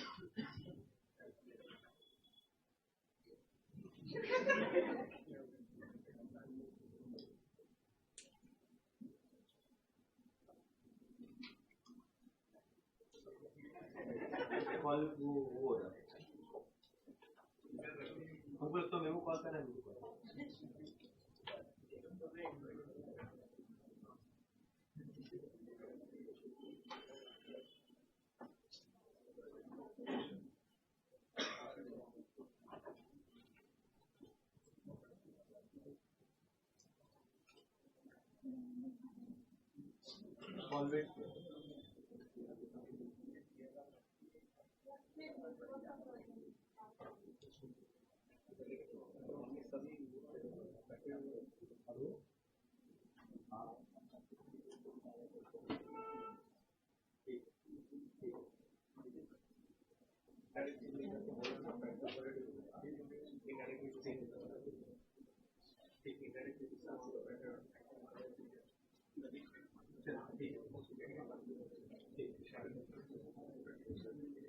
हाँ हाँ ठीक है।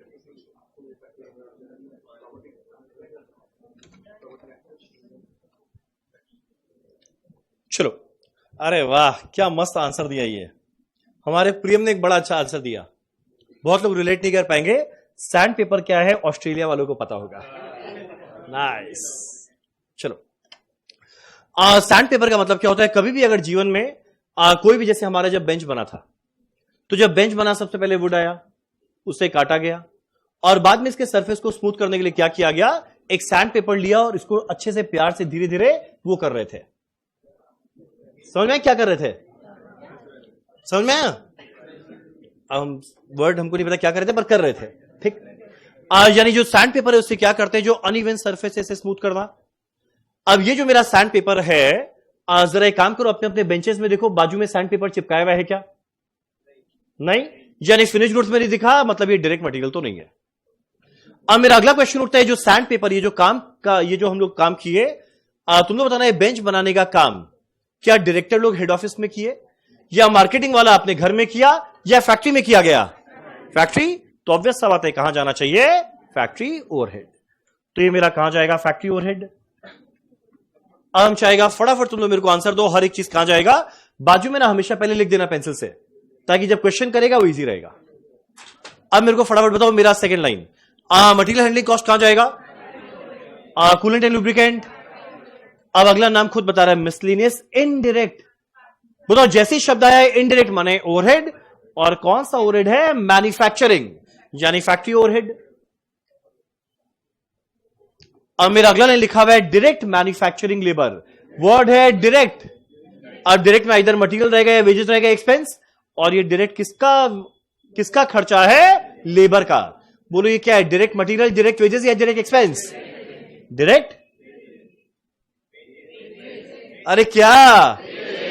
हाँ, इसमें क्यों कंफ्यूज हुआ? अब 1 2 3 4 5 6 कोई भी वर्ड चलेगा। अब जो मेरा अगला 6 लाइन दिया हुआ है, ये मटेरियल का ओपनिंग क्लोजिंग, एफजी का ओपनिंग क्लोजिंग, डब्ल्यूआईपी का ओपनिंग क्लोजिंग। तो मेरा ओपनिंग क्लोजिंग स्टॉक दिया है। अब मेरा अगला 1 2 3 4। अब एक काम करो, ये चारों लाइन को संग में देखो। मेरा प्लांट एंड मशीनरी का खर्चा, प्लांट एंड मशीनरी का डेप्रिसिएशन, प्लांट एंड मशीनरी का property tax, plant and machinery का इंश्योरेंस।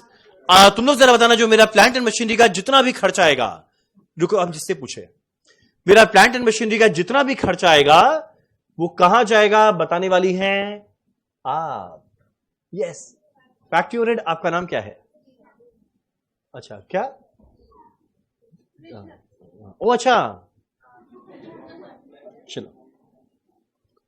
यानी जैसे ही मेरा वर्ड आया plant and machinery, plant and machinery का सारा खर्चा कहां जाएगा? Factory overhead. अब अगला लिखा है direct material purchased, raw material consume में काम आएगा। ये लिखा है सेल या रेवेन्यू। अब सेल बोले या रेवेन्यू एक ही बात है, कॉस्ट शीट का लास्ट लाइन। मेरा अगला लिखा हुआ है marketing promotion, selling and distribution. मेरे मार्केटिंग डिपार्टमेंट के आदमी का सैलरी, सेलिंग एंड डिस्ट्रीब्यूशन। नाम खुद ही बता रहा है, distribution cost, selling and distribution. अगला बताओ customer service cost, selling and distribution. Prepare करना है कॉस्ट शीट, इसके लिए समय मिलता है 10 मिनट। ट्राई करो अपने आप करने का।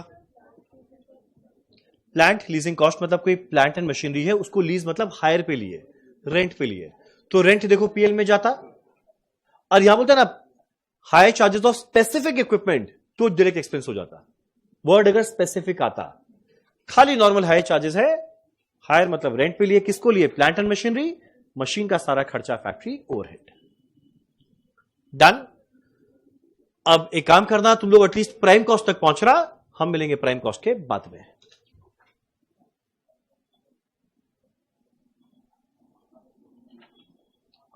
कोई डिफरेंस नहीं है प्रियम, दोनों को इंटरचेंजेबली यूज करते हैं। सर आप रोहित शर्मा से इन्फ्लुएंस्ड है क्या? अच्छा वो, हाँ हाँ हाँ, नहीं क्यों? देखो डायरेक्ट एक्सपेंस तो तब रहता जब एग्जैक्ट पता रहे कि हर एक बेंच या हर एक प्रोडक्ट को बनाने में एग्जैक्ट कितना कितना यूज किया गया, वो रहेगा डायरेक्ट। पर अब एक सैंड पेपर से कभी हो सकता है 10 बेंच सही हो जाए, कभी हो सकता है 12 सही हो जाए। तो जब डायरेक्टली नहीं पता है एग्जैक्ट इसके लिए ये यूज किया गया, तो मेरा डायरेक्ट नेचर का नहीं है, पर खर्चा तो है, मतलब वो इनडायरेक्ट हुआ। चलिए मेरा क्वेश्चन नंबर 3, सबसे पहले लिखते हैं हमारे कंपनी का नाम। कंपनी का नाम क्या है? कुछ नहीं है, तो जिसका नाम कुछ कुछ नहीं होता उसका नाम डॉट डॉट होता है।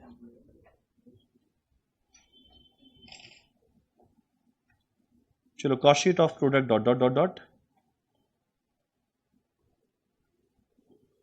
ये कौन से मंथ का बनाना है? फॉर द मंथ ऑफ अक्टूबर 15 लिखते हैं फॉर अक्टूबर 2015।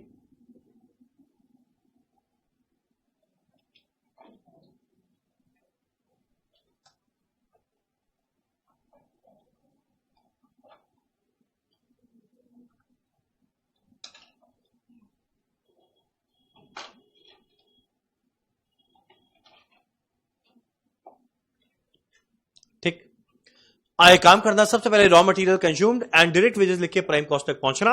हम सीधा मिलेंगे फैक्ट्री ओवरहेड में।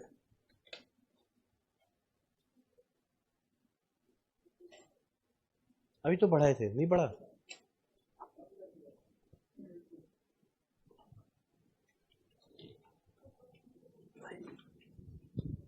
वाह कितना अच्छा हवा आ रहा है।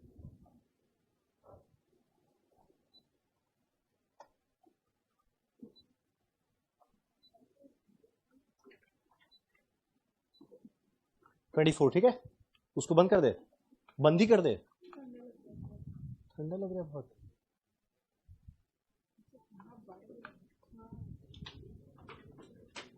Sorry sorry.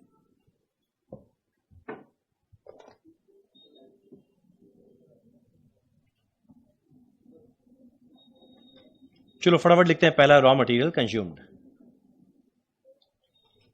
अब देखो जब तुम फैक्ट्री ओवरहेड लिखेगा ना बता देता है, कुछ लोग मेरे से आगे चला गया होगा। अब मेरा फैक्ट्री ओवरहेड में ना बहुत सारे एग्जांपल था। कितना है? 1 2 3 4 5 6 7 8। दो ऑप्शन है, एक वर्किंग नोट बना या अगला ऑप्शन है फैक्ट्री ओवरहेड लिखना, 8 लाइन लिखना डिटेल कॉलम में, टोटल बाहर। समझे हम क्या बोला? फैक्ट्री एक ऑप्शन है नीचे वर्किंग नोट बनाओ फैक्ट्री ओवरहेड का वैल्यू क्या, या अगला ऑप्शन है पूरा डन फैक्ट्री ओवरहेड का हर एक लाइन आइटम लिखना डिटेल कॉलम में और टोटल करके बाहर कर देना। तो ये भी आया फैक्ट्री ओवरहेड का टोटल, दोनों चलेगा।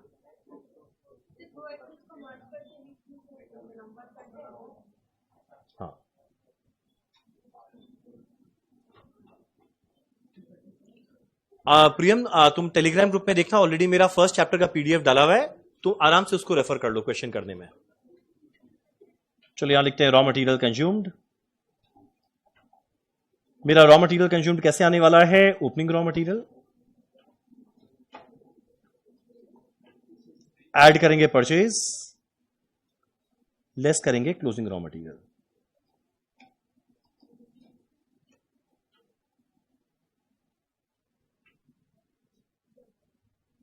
ठीक,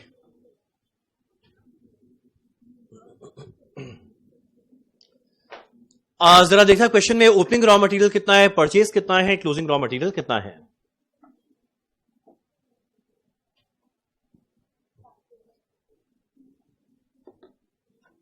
देखना मेरा मटेरियल का ओपनिंग दिया हुआ है 1 लाख 1 अक्टूबर, 31 अक्टूबर क्या होगा क्लोजिंग, वो दिया है 125, एंड परचेज का वैल्यू दिया हुआ होगा कहीं, ये रहा, परचेज का वैल्यू दिया हुआ है 11,50,000। यानी जैसी तीनों वैल्यू लिखेंगे एडलेस करके मेरे को क्या मिल जाएगा? Raw material consume. सो ये आएगा 1 लाख,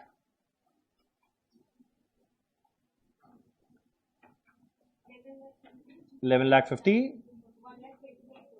1,25,000, 1125। क्या मैंने सही लिखा?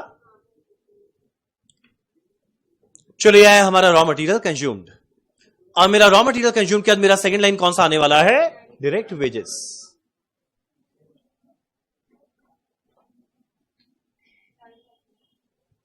अब मेरा डायरेक्ट वेजेस क्वेश्चन में क्लियर कट दिया हुआ होगा, कितना दिया हुआ है ये रहा। जैसी वर्ड डायरेक्ट आया वो इधर मटेरियल होगा या वेजेस होगा या एक्सपेंस। डायरेक्ट एक्सपेंस होता तो एग्जैक्ट वर्ड यूज करता, डायरेक्ट एक्सपेंस या चार्जेबल या ट्रेसेबल या एग्जांपल देता। अब ये डायरेक्ट मटेरियल नहीं है, किसका है? लेबर का खर्चा, तो लेबर को तो वेजेस ही देंगे, तो ये डायरेक्ट वेजेस हो गया। कितना रुपया है? 7,50,000।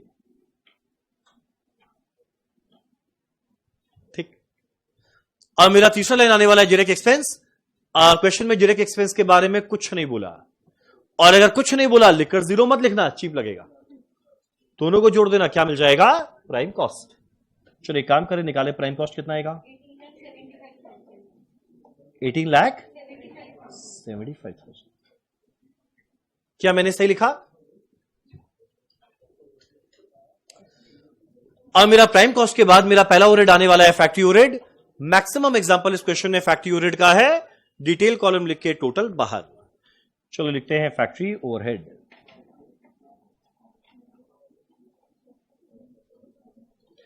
क्या क्या है फटाफट देखें। मेरा पहला line sand paper 5,000,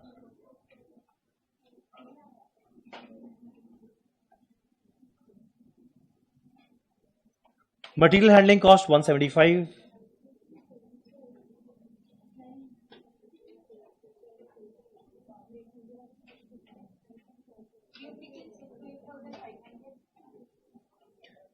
coolant and lubricant 12,500,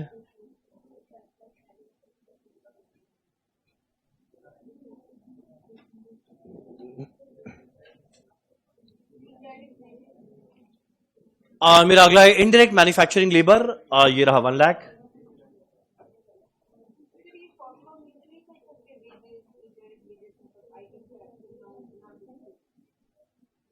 कर सकते हैं लाइव ऑनलाइन में। प्रॉफिट का आंसर तो आ रहा है पर सबका अलग अलग आ रहा है। एक आया 14,25,000, एक आया 5,25,000। यहां पे जिन लोग का भी है उनका क्या आया?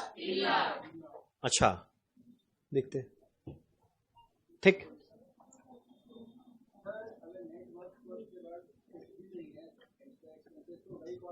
वही cost of production, net factory works cost stroke देके कॉस्ट ऑफ स्लैश। चलो डन। ये मेरा हुआ 4 लाइन, और अगला देखो 4 लाइन नीचे भी है। प्लांट लीजिंग कॉस्ट है 135,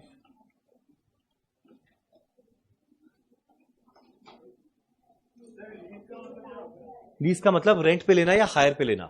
अब जो मेरा रेंट है ये वापस से मेरा कहां जाता है? पीएल में, और कॉस्ट शीट भी एक तरह का पीएल है, और प्लांट एंड मशीनरी को लिए इसीलिए फैक्ट्री ओवरहेड। हाँ सेम चीज है, सेम चीज है।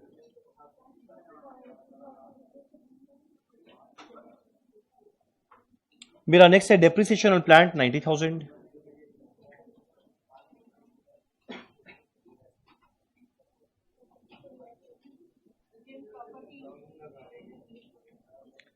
मेरा अगला प्रॉपर्टी टैक्स ऑन प्लांट दिया हुआ है 10,000,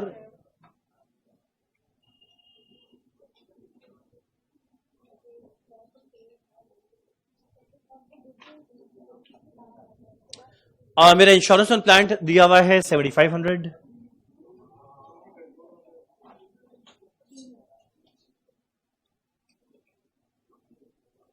सुनो ना, कोई एक बार फैक्ट्री ओवरहेड का टोटल किया है क्या? 5 लाख पक्का ना?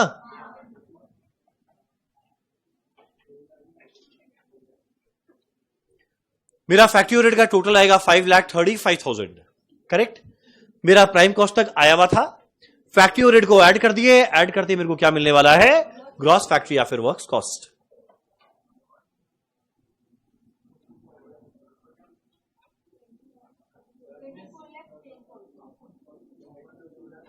हाँ एक मिनट बता रहा है, एक बार हमको 1 मिनट बता रहे हैं।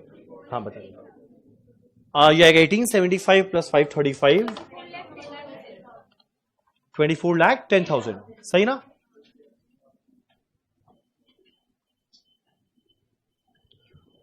अब मेरा ग्रॉस फैक्ट्री या वर्क्स कॉस्ट के बाद मेरे को करना है 2 एडजस्टमेंट ऐड करेंगे। ओपनिंग डब्ल्यूआईपी लेस करने वाले हैं क्लोजिंग डब्ल्यूआईपी। चलो ऐड करते हैं ओपनिंग डब्ल्यूआईपी,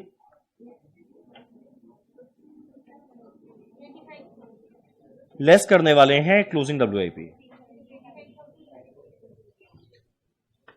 मेरा अगला ओपनिंग डब्ल्यूआईपी क्लोजिंग डब्ल्यूआईपी कहां दिया है? क्वेश्चन में क्लियर कट दिया हुआ है। जरा देखना कितना दिया हुआ है। मेरा डब्ल्यूआईपी का ओपनिंग 25, मेरा डब्ल्यूआईपी का क्लोजिंग 35, सो 25 एंड 35।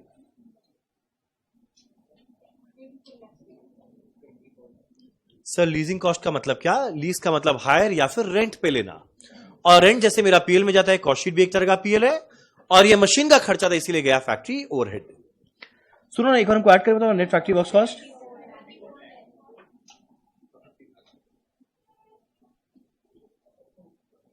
चलो यार 24 लाख। ठीक, अब सोचो नेट फैक्ट्री वर्क्स कॉस्ट के बाद सारा नया खर्चा। मेरा पहला आने वाला है क्वालिटी कंट्रोल कॉस्ट, नहीं है। मेरा अगला आने वाला है रिसर्च एंड डेवलपमेंट कॉस्ट, नहीं है। मेरा अगला आने वाला है एडमिन ओवरहेड प्रोडक्शन नेचर, नहीं है। सेल ऑफ स्क्रैप, नहीं है। प्राइमरी पैकिंग कॉस्ट भी नहीं है। यानी शॉर्ट ये जो आया वही बन जाएगा कॉस्ट ऑफ प्रोडक्शन। हाँ नहीं, लिख के नहीं करेंगे, सीधा लिखेंगे ये है कॉस्ट ऑफ प्रोडक्शन। कि तुम लिखकर लिखेगा जीरो, सारा वैल्यू जीरो, सारा वैल्यू जीरो, चीप लगता है। सीधा लिखना है कॉस्ट ऑफ प्रोडक्शन। मेरा कॉस्ट ऑफ प्रोडक्शन के बाद मेरे को करता है दो एडजस्टमेंट, ऐड करेंगे ओपनिंग एफजी, लेस करेंगे क्लोजिंग एफजी।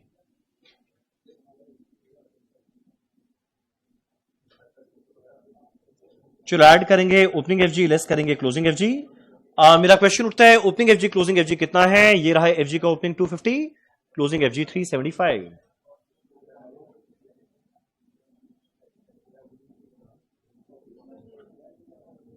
चलो ये मेरे को मिल जाएगा कॉस्ट ऑफ गुड्स सोल्ड। सुनो ना, एक बार बताओ ना कितना आएगा।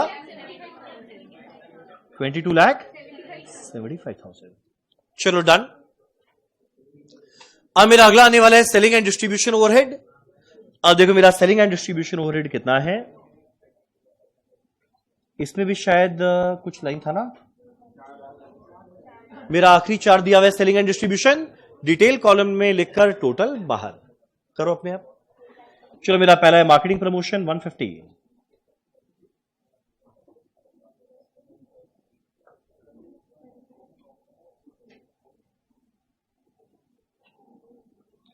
मेरा अगला है मार्केटिंग सैलरी 250।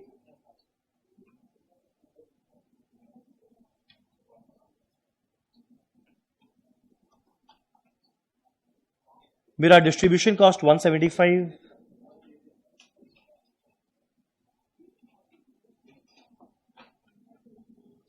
और कस्टमर सर्विस कॉस्ट है 2,50,000।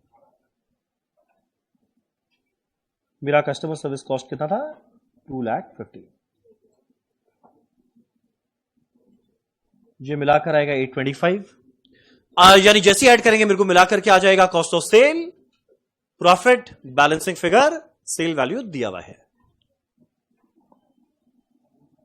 सुनो ना, एक बार हमको कॉस्ट ऑफ सेल बताओ ना कितना।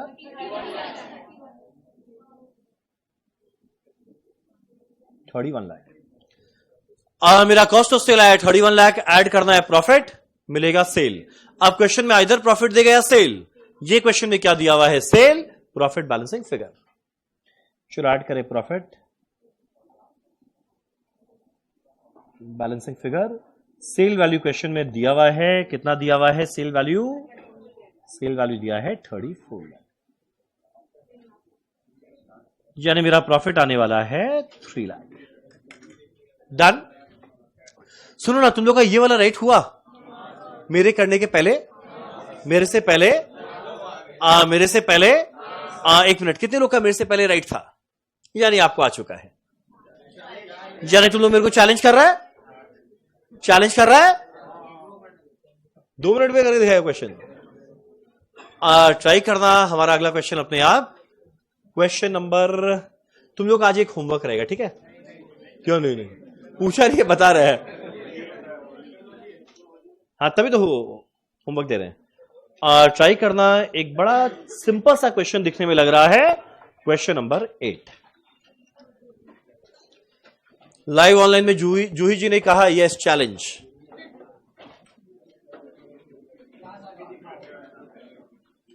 सर लास्ट में एक बार सम दिखा देना।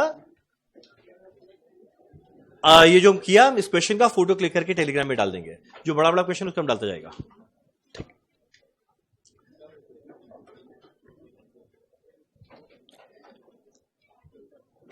अब फटाफट करते हैं क्वेश्चन 8 को करने के लिए समय मिलेगा 8 मिनट। बस खाली हम पढ़ के छोड़ रहे हैं। इस क्वेश्चन में एक दो गजब का बात है। चलो देखते हैं।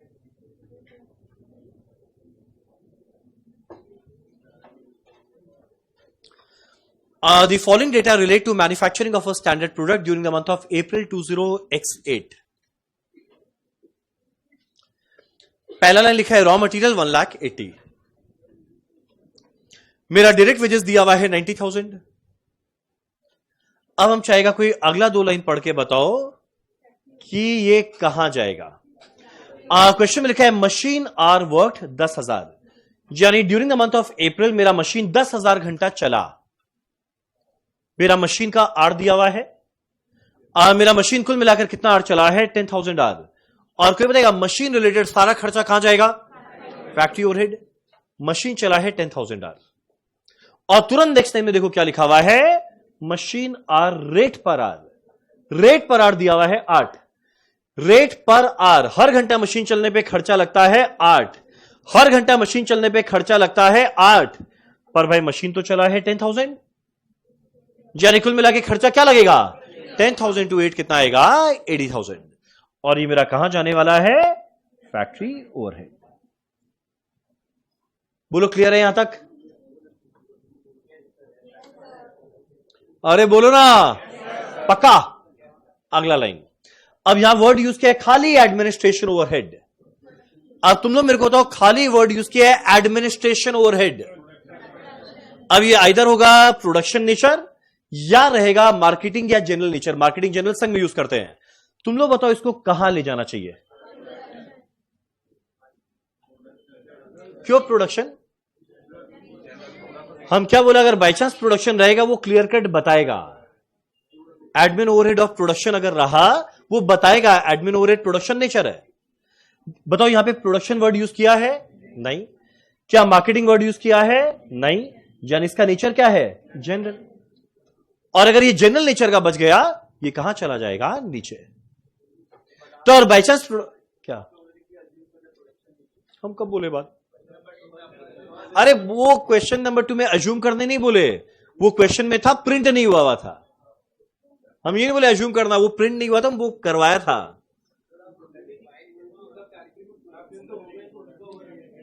एक सेकेंड, वर्ड है एडमिनिस्ट्रेशन ओवरहेड। अरे मेरे को बोलने दो ना, ठीक। वर्ड है एडमिनिस्ट्रेशन ओवरहेड, मतलब हेड ऑफिस का खर्चा, ठीक। फैक्ट्री ओवरहेड तो यहां पे अलग से लिखा हुआ ही है। अब ये एडमिनिस्ट्रेशन ओवरहेड है, यानी हेड ऑफिस में खर्चा लगा। अब हेड ऑफिस में जो भी खर्चा लगेगा वो आइदर प्रोडक्शन रिलेटेड रहेगा या मार्केटिंग रिलेटेड। अब अगर प्रोडक्शन रिलेटेड रहा, क्वेश्चन बताएगा admin overhead of production nature, और मार्केटिंग रिलेटेड रहा, वर्ड बताएगा admin overhead of marketing nature. क्या इनमें कुछ भी वर्ड बताया? नहीं बताया, मतलब नेचर नहीं पता। और जिसका नेचर नहीं पता वो जनरल नेचर है। और अगर वो जनरल नेचर है तो देखो हमारे कॉस्टशीट में जनरल नेचर वाला कहां जाता है, प्रोडक्शन नेचर वाला ऊपर, मार्केटिंग एंड जनरल नेचर वाला नीचे। डन। यानी जब तक admin overhead production nature word use ना करे वो जनरल नेचर है, और अगर जनरल नेचर है मतलब ये कहां जाने वाला है, नीचे। अब आगे मेरा लिखा हुआ है सेलिंग ओवरहेड पर यूनिट।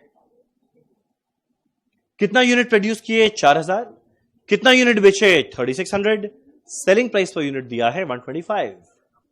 बनाना क्या है, कॉस्टशीट। बन जाएगा, ट्राई करो। चलो हमारा कॉस्टशीट का पहला लाइन क्या आने वाला है, रॉ मटेरियल कंज्यूम। अब रॉ मटेरियल पहला लाइन में लिखा है 1,80,000, तो सीधा लिखेंगे रॉ, मानेंगे वही परचेज है, वही कंज्यूम, सब वही है। याद नहीं है,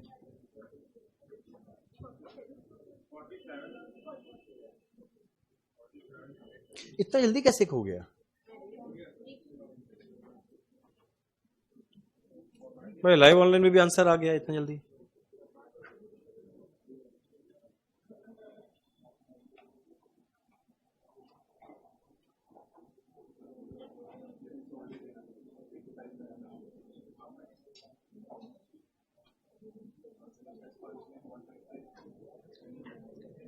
मुझे बनाना क्या है, कॉस्टशीट। कौन से महीने का बनाना है, अप्रैल 20x8।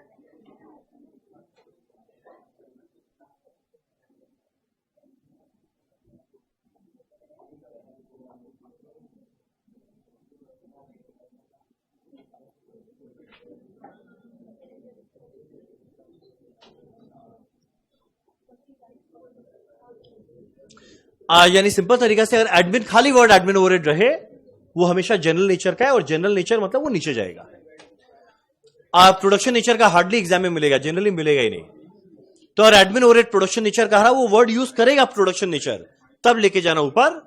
खाली अगर एडमिन ओवरहेड है वो जाएगा नीचे, बस। चलो मेरा पर्टिकुलर डिटेल्स अमाउंट रुपीज,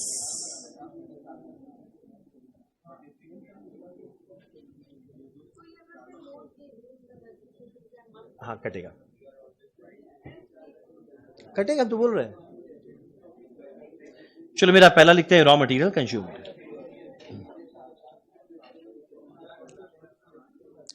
जो लोग का हो गया वो लोग एक जगह, मेरे को ऐसा लगता है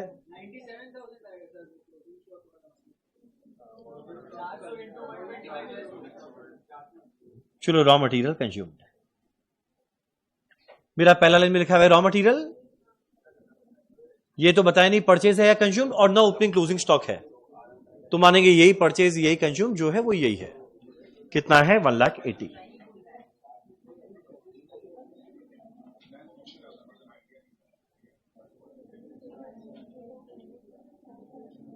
चलो सेकंड लाइन में आने वाला है डायरेक्ट वेजेस, कितना है 90,000। मेरा दोनों मिला के प्राइम कॉस्ट कितना आएगा 2,70,000। प्राइम कॉस्ट तक राइट हुआ होगा। मेरा प्राइम कॉस्ट के अंदर मेरे को ऐड करना है मेरा पहला ओवरहेड जिसका नाम क्या है फैक्ट्री ओवरहेड।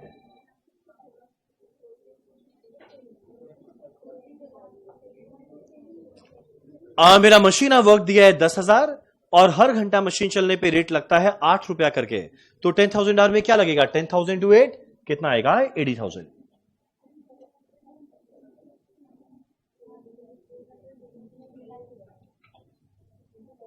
चलो यह है हमारा ग्रॉस फैक्ट्री या वर्क्स कॉस्ट। बोलो आया 3,50,000। अब इसके अंदर मेरे को ऐड करना है ओपनिंग डब्ल्यूआईपी लेस करना है क्लोजिंग डब्ल्यूआईपी, नामो निशान नहीं है। यानी जो मेरा ग्रॉस फैक्ट्री वर्क्स कॉस्ट है एग्जैक्ट यही बन जाएगा नेट फैक्ट्री वर्क्स कॉस्ट। अब इसका सारा नया नया खर्चा, क्वालिटी कंट्रोल नहीं है, रिसर्च एंड डेवलपमेंट नहीं है, एडमिन ओवरहेड है पर प्रोडक्शन नेचर नहीं बोला तो वो भी नहीं है, माइनस सेल ऑफ स्क्रैप नहीं है, प्राइमरी पैकिंग कॉस्ट नहीं है, यानी यही क्या मिल जाएगा कॉस्ट ऑफ प्रोडक्शन। बोलो आया यहां तक? तुम लोग यहां तक राइट किया? अगला लाइन गलत है। मेरा कॉस्ट ऑफ प्रोडक्शन के बाद बताओ दो एडजस्टमेंट करते हैं, ऐड करते हैं ओपनिंग एफजी लेस करते हैं क्लोजिंग एफजी। क्वेश्चन के अंदर में ओपनिंग एफजी तो नहीं है पर पता है क्लोजिंग एफजी है। तो बोला नहीं नहीं नहीं नहीं है, नजर नहीं आया। जरा दो लाइन देखना, चौक खोल के नजर आएगा कहां पे है जरा देखा। यूनिट प्रोड्यूस 4,000 यूनिट बनाए हैं और यूनिट सोल्ड दिया हुआ है 3,600, तो 4,000 बनाए पर बेचे 3,600, यानी बाकी 400 बना था पर नहीं बिका, और जो बाकी 400 बना था नहीं बिका वो कहां रह गया क्लोजिंग स्टॉक में। एक सेकेंड, नजर आया था? नहीं। अच्छा एक मिनट, कितने को नजर आया था? हम नहीं मानता। हाँ तुम्हारा मानता, तो मेरा क्या जो खराब है।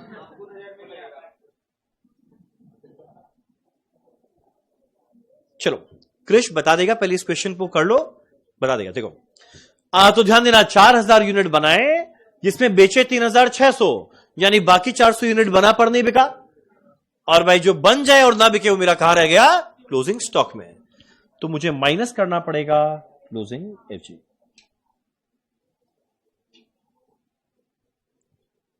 अब तुम लोग बोले यार क्लोजिंग एफजी अगर माइनस करना पड़ेगा, यानी क्लोजिंग एफजी एक तरह का इन्वेंट्री है, और अगर एक तरह का इन्वेंट्री है तो मेरे को वर्किंग नोट बनाना पड़ेगा।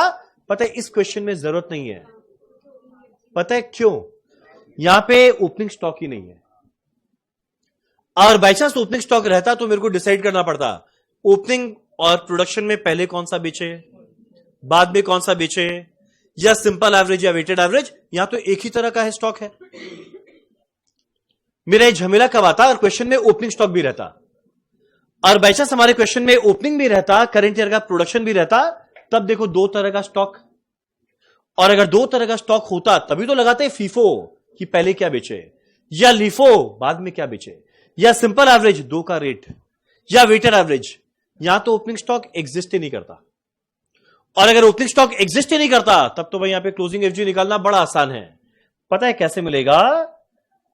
प्रोडक्शन करने के लिए खर्चा लगा 350, ब्रैकेट में लिखेंगे मेरा प्रोडक्शन करने के लिए खर्चा लगा 3,50,000, और बताओ तो कितना यूनिट प्रोड्यूस हुआ था? कितना हुआ था? 4,000, यानी ये खर्चा लगा था 4,000 यूनिट के लिए। मेरा प्रोडक्शन करने के लिए खर्चा लगा 350, और ये खर्चा लगा था कितने यूनिट के लिए? 4,000 के लिए, तो पर यूनिट मिल गया। मेरा क्लोजिंग स्टॉक में कितना यूनिट पड़ा रह गया था? 400, तो उसका वैल्यू क्या? यानी पता है मेरा ये पूरा वर्किंग लोड तब करने का जरूरत है जब दो तरह का स्टॉक रहे, कुछ ओपनिंग वाला रहे एंड करेंट ईयर का प्रोडक्शन। जब मेरा ओपनिंग स्टॉक एग्जिस्ट ही नहीं करता, यानी जो भी क्लोजिंग स्टॉक बचा वो कहां से बचा? इसी से ही बचा है, तो सीधा इसी का रेट निकाले, क्लोजिंग स्टॉक का वैल्यू कर लिए। एक मिनट, ये वाला बात क्लियर है? एक मिनट, क्लियर है? नहीं, 100% नहीं। एक सेकंड, एक अभी से आंखों से आंखें, नहीं, मेरे बताने का क्लियर है? नहीं। तो बोला कैसे पहचाने? किसी के भी अगर हम आंख को देखेगा पहचान जाएगा कि उसके माइंड में क्या चल रहा है। हाँ, तुम्हारे माइंड में क्या चल रहा है? तुम्हारे माइंड में ये चल रहा है क्लास कितने दिन में खत्म होने वाला है। चलो बताता है, एक सेकंड वापस रिपीट करता है। मेरा 4,000 यूनिट बनाए जिसमें 400 पड़ा रह गया, यहां तक क्लियर है? अब 4,000 यूनिट को बनाने का खर्चा क्या लगा? प्रोडक्शन करने का खर्चा क्या लगा? 3,50,000। ये तो बोल, मेरा 3,50,000 रुपया लगा कितने यूनिट को बनाने के लिए? 4,000, तो डिवाइड करते ही पर यूनिट मिलेगा। और क्लोजिंग स्टॉक में कितना पड़ा रह गया था? 400, मल्टीप्लाई किए, क्या मिला? क्लोजिंग स्टॉक का वैल्यू। डन। सुनो ना, एक बार ये कैलकुलेट करके बताओ ना कितना आएगा? जाएगा 35। मुझे सीधा क्या मिलने वाला है? कॉस्ट ऑफ गुड सोल्ड कितना आएगा? 3,50,000।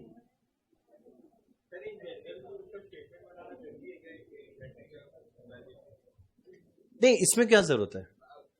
हाँ,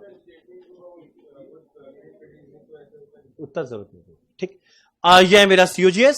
अब सीओजीएस के बाद मेरे को ऐड करना है मेरा आखिरी ओवरहेड, सेलिंग एंड डिस्ट्रीब्यूशन। अच्छा, यहां पे दो खर्चा, एक एडमिन ओवरहेड वो भी नीचे में आएगा, और अगला मेरा सेलिंग ओवरहेड वो भी नीचे में आएगा। तो पहला लिखते हैं एडमिन ओवरहेड कितना दिया हुआ है? 35,000।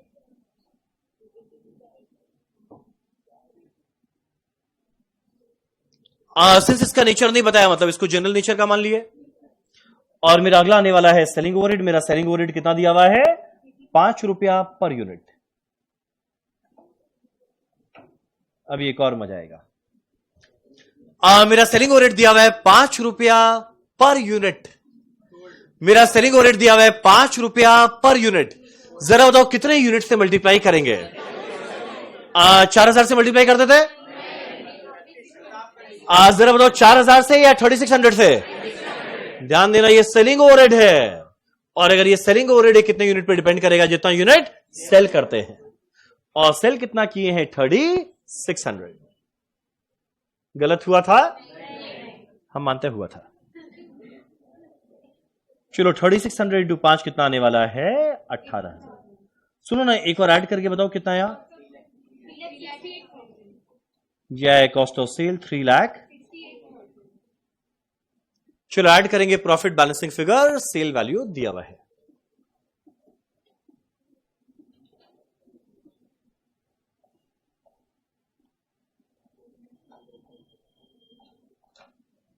चलो ऐड करते हैं profit balancing figure, sale value दिया हुआ है। जरा देखना सेल वैल्यू कितना दिया हुआ है? सेलिंग प्राइस पर यूनिट 125, हर एक को बेचे 125 में, कितना यूनिट बेचे? इतना। तो सेल वैल्यू क्या आएगा? 3,600 इंटू 125, 4,50,000। 4,50,000। तो मेरा प्रॉफिट आने वाला है 82,000। चलो डन। इस क्वेश्चन में दो अच्छा बात, एक क्लोजिंग एफजी नजर में आना जरूरी था, और दूसरा अच्छा बात, सेलिंग ओवरहेड कितने यूनिट पे डिपेंड करता है? जितना यूनिट सेल करते हैं। डन। चलो एक काम करना, एक छोटा सा नोट लिखना और आज का क्लास खत्म करना। उसके बाद हम तुम लोग एक होमवर्क देगा, पर वो क्वेश्चन को ना एक बार हम लोग डिस्कस कर लेंगे। डिस्कस पूरा करेंगे क्लास में, पर हर एक जन घर में करके आएगा। नेक्स्ट डे हम बाहर में खड़े होके हर एक जन का होमवर्क चेक करेगा। जो होमवर्क किया वो अंदर, जो होमवर्क नहीं किया उसको सीधा भेजेंगे छत पे। वो होमवर्क कंप्लीट करेगा, उसके बाद आएगा नीचे। तो नेक्स्ट डे से तुम लोग का आईडी कार्ड चेक नहीं होगा, होमवर्क चेक होगा। अब देखो नेक्स्ट डे से रंजन का रूप।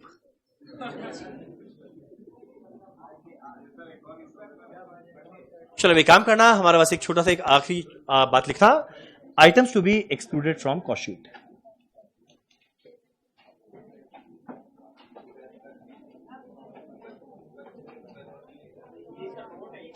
नहीं सम का नहीं, एक अलग एक इंडिपेंडेंट छोटा सा बात है।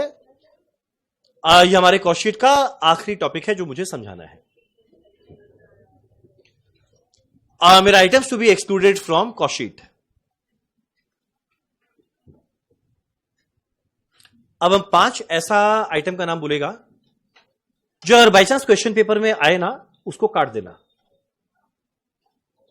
हम 5 ऐसा आइटम का नाम बोलेगा जो अगर बाई चांस कॉस्ट शीट के क्वेश्चन पेपर में आए, उसे काट देना, क्योंकि 5 लाइन कॉस्ट शीट का पार्ट नहीं होता।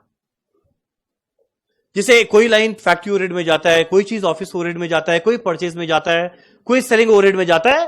अब ये अगला 5 चीज कॉस्ट शीट में कहीं नहीं आता है। ये 5 नाम क्या है पहले हम बताते हैं, फिर बताते हैं ऐसा क्यों है।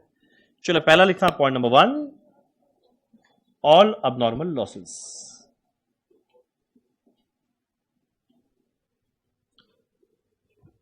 चलो पहला लिखा point number 1, all abnormal losses. कोई भी अगर अबनॉर्मल लॉस रहा वो कॉस्ट शीट का पार्ट मत बनाना, कॉस्ट शीट में खाली नॉर्मल चीज आता है। Second, bad debt comma PBDD. PBDD हाँ सुना है ना, provision for bad and doubtful debt, cost sheet में कभी नहीं आएगा। मेरा तीसरा है इनकम टैक्स। जो साल के एंड में ह्यूज इनकम टैक्स देना पड़ता है बड़े बड़े कंपनी को, वो खर्चा भी कॉस्ट शीट का पार्ट नहीं बनेगा। मेरा अगला है point number 4, any non operating expense. Example donation. मेरा कोई भी नॉन ऑपरेटिंग एक्सपेंस, कोई भी नॉन ऑपरेटिंग खर्चा जो डे टू डे ऑपरेशन में ना लगे। एग्जाम्पल हम किसी को डोनेशन दे रहे हैं, ये मेरा बिजनेस थोड़ी है डोनेशन बांट रहा, तो ये मेरा कॉस्ट शीट का पार्ट नहीं बनेगा। डन। और last line point number 5, any expense of financial nature. Example interest on loan, cash discount etcetera. मेरा नॉर्मल लॉस कॉस्ट शीट का पार्ट नहीं बनेगा। मेरा बैड डेट पीबीडीडी कॉस्ट शीट का पार्ट नहीं बनेगा। इनकम टैक्स जो पे किए वो नहीं बनेगा। कोई भी नॉन ऑपरेटिंग एक्सपेंस जैसे डोनेशन पार्ट नहीं बनेगा, और कोई expense of financial nature. Done. अब ऐसा क्यों नहीं बनेगा, एक दो को समझाता है, बाकी सेम लॉजिक सब में लगेगा। समझाने के लिए हम लेंगे मेरा फेवरेट कंपनी का एग्जांपल, और आई एम श्योर तुम लोगों को मेरा फेवरेट कंपनी अभी तक समझ में आ गया होगा। कौन सा है? आईटीसी। आईटीसी के साथ मेरे को एक और कंपनी का एग्जांपल लेना है, तुम लोग जो बोलो हम ले लेगा। हाँ नहीं, मान लो एक कंपनी हमारा आईटीसी, और मान लो हमारा आईटीसी का एक कॉम्पिटिटर है जिसका नाम है एचयूएल। अच्छा एक सेकंड, एचयूएल का फुल फॉर्म? आईटीसी का फुल फॉर्म? एक मिनट, पीडब्ल्यूसी का full form? Price Waterhouse coopers. EY का full form? Ernst and young. LNT का फुल फॉर्म? ये सब नाम सुना है। आईटीसी का फुल फॉर्म लोग बोले इंडियन टोबैको कंपनी। ये एक जमाने में था, आज के दिन हमारा आईटीसी का कोई फुल फॉर्म नहीं है। आईटीसी का नाम बस आईटीसी है।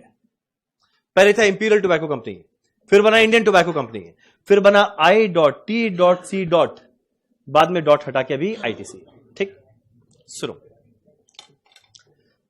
मान लो हम लोग अब एग्जांपल लेके चलते हैं सोप का, साबुन। आईटीसी बनाता है साबुन, कोई ब्रांड का नाम बताओ।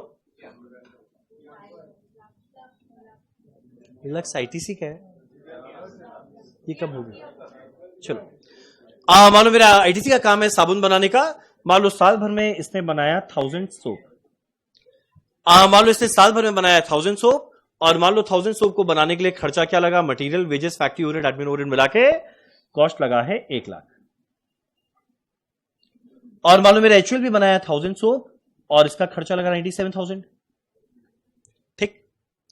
अब मान लो पिछले साल हमारे आईटीसी के अंदर में कोई झमेला नहीं हुआ, सारा फैक्ट्री ब्यूटीफुली ऑपरेट किया, पर मान लो हमारे एचयूएल के एक फैक्ट्री में लग गया आग, अगले फैक्ट्री में सुनामी आ गया, अगले फैक्ट्री के अंदर में चोर आ गया, अगले फैक्ट्री के अंदर में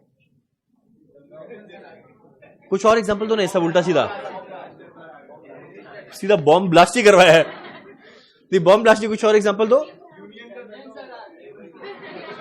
मेरा आना अब नॉर्मल चीज है।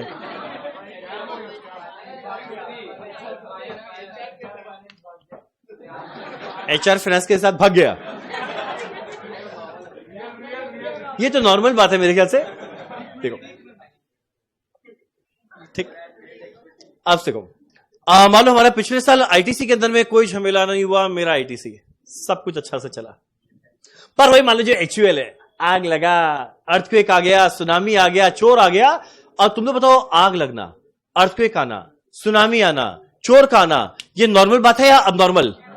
अब नॉर्मल। कोई चाहेगा थोड़ी यार बहुत दिन से आग नहीं लगा, जल्दी से आग लगे, ये तो होगा नहीं। अब जस्ट इमेजिन करो, ये सारा का सारा अब नॉर्मल कॉस्ट मान लो कुल मिलाकर सिंपल रखते हैं, छोटा सा नंबर रखते हैं, 1 लाख रुपए का हुआ। और मान लो हमारा एचयूएल ये अब नॉर्मल लॉस को अपने कॉस्ट शीट का पार्ट बना ले, और मान लो हमारा एचयूएल इस अब नॉर्मल लॉस को कॉस्ट शीट का पार्ट बना ले, तो रिवर्स का कॉस्ट हो जाएगा 97 प्लस 1 लाख मिला के 197। और अब ना ये निकाले कॉस्ट पर सोप, तो यहां पर आया 1 लाख डिवाइडेड बाय 1000, 100 रुपया। यहां पर आया 197 डिवाइड बाय 1000, 197। अब ऑब्वियस होता है कॉस्ट में ऐड करेगा प्रॉफिट। मान लो दोनों को प्रॉफिट कमाना है 20 रुपया 20 रुपया, तो पता है दोनों का सेलिंग प्राइस क्या हो जाएगा? 120 और 217। ठीक। अब 2 मिनट के लिए इमेजिन करता है, यहां पे बैठे हर एक जन, हर एक इंसान रैशनल है। एक अज्यूम करता है, सुनो ना हमको कोई एक पेन दो ना, ये वाला देखो। अब मान लो हुआ क्या, मान लो हुआ क्या, ये सुबह सुबह उठा, आपका नाम पीयूष, पीयूष सुबह सुबह उठा, आया मेरे पास। तुम बोलेगा आप कौन है? मान लो मेरा किराने का एक दुकान है। किराने का दुकान समझता है जो होता है ना, ठीक, खूबचा नहीं, ठीक। जो किराने का दुकान है, ये आया मेरे पास, आके मेरे को बोलता है मिस्टर रंजन। हम बोला बोल।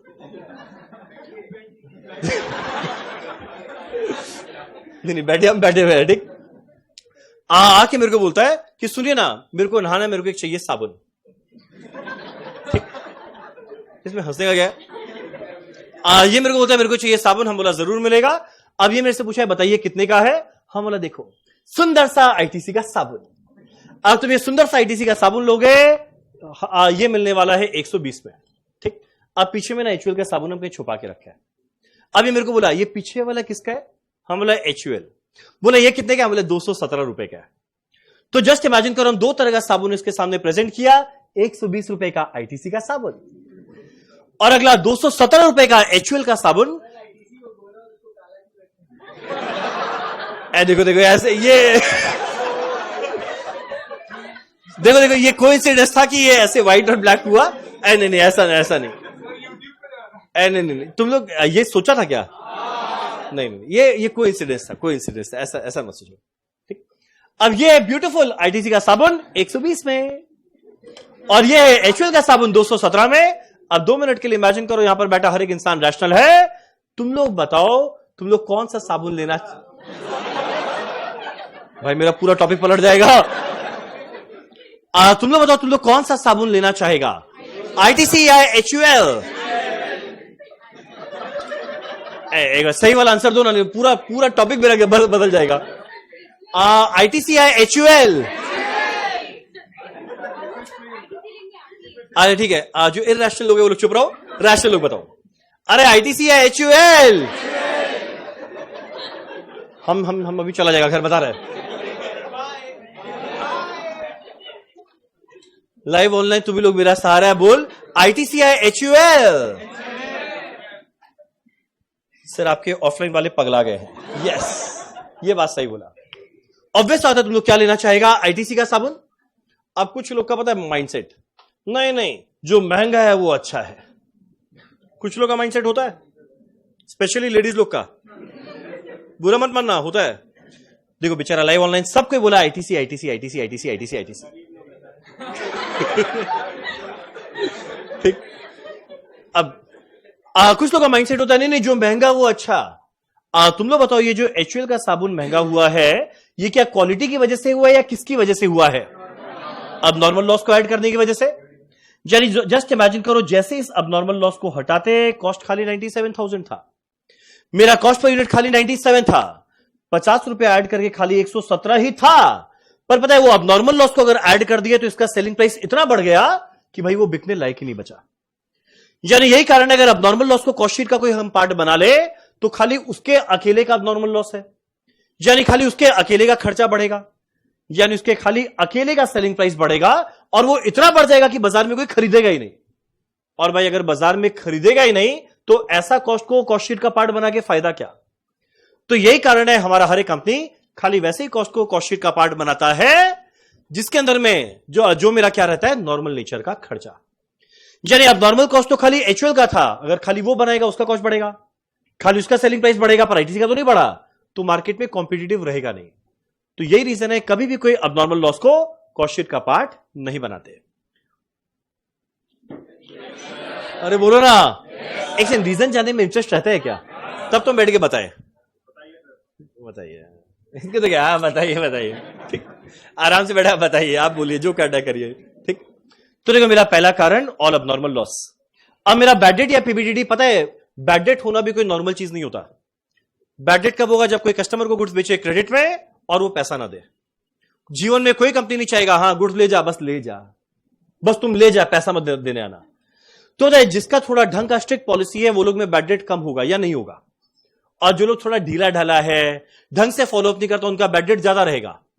तो यही कारण है बैड डेट हर एक कंपनी का नॉर्मल फीचर नहीं है, और अगर हर एक कंपनी का नॉर्मल फीचर नहीं है तो हम इसको कॉस्ट शीट में इंक्लूड नहीं करेंगे। कॉस्ट शीट में खाली वो आता है जो हर एक कंपनी में लगे। अब तुम लोग बोलेगा इनकम टैक्स तो सब में लगता है तो इसको क्यों नहीं लिए? स्लैब अलग अलग वो सब हटाओ, कॉस्ट शीट बनाने का ऑब्जेक्टिव क्या है? वो कॉस्ट निकालना जो गुड्स को बनाकर बेचने का लगे।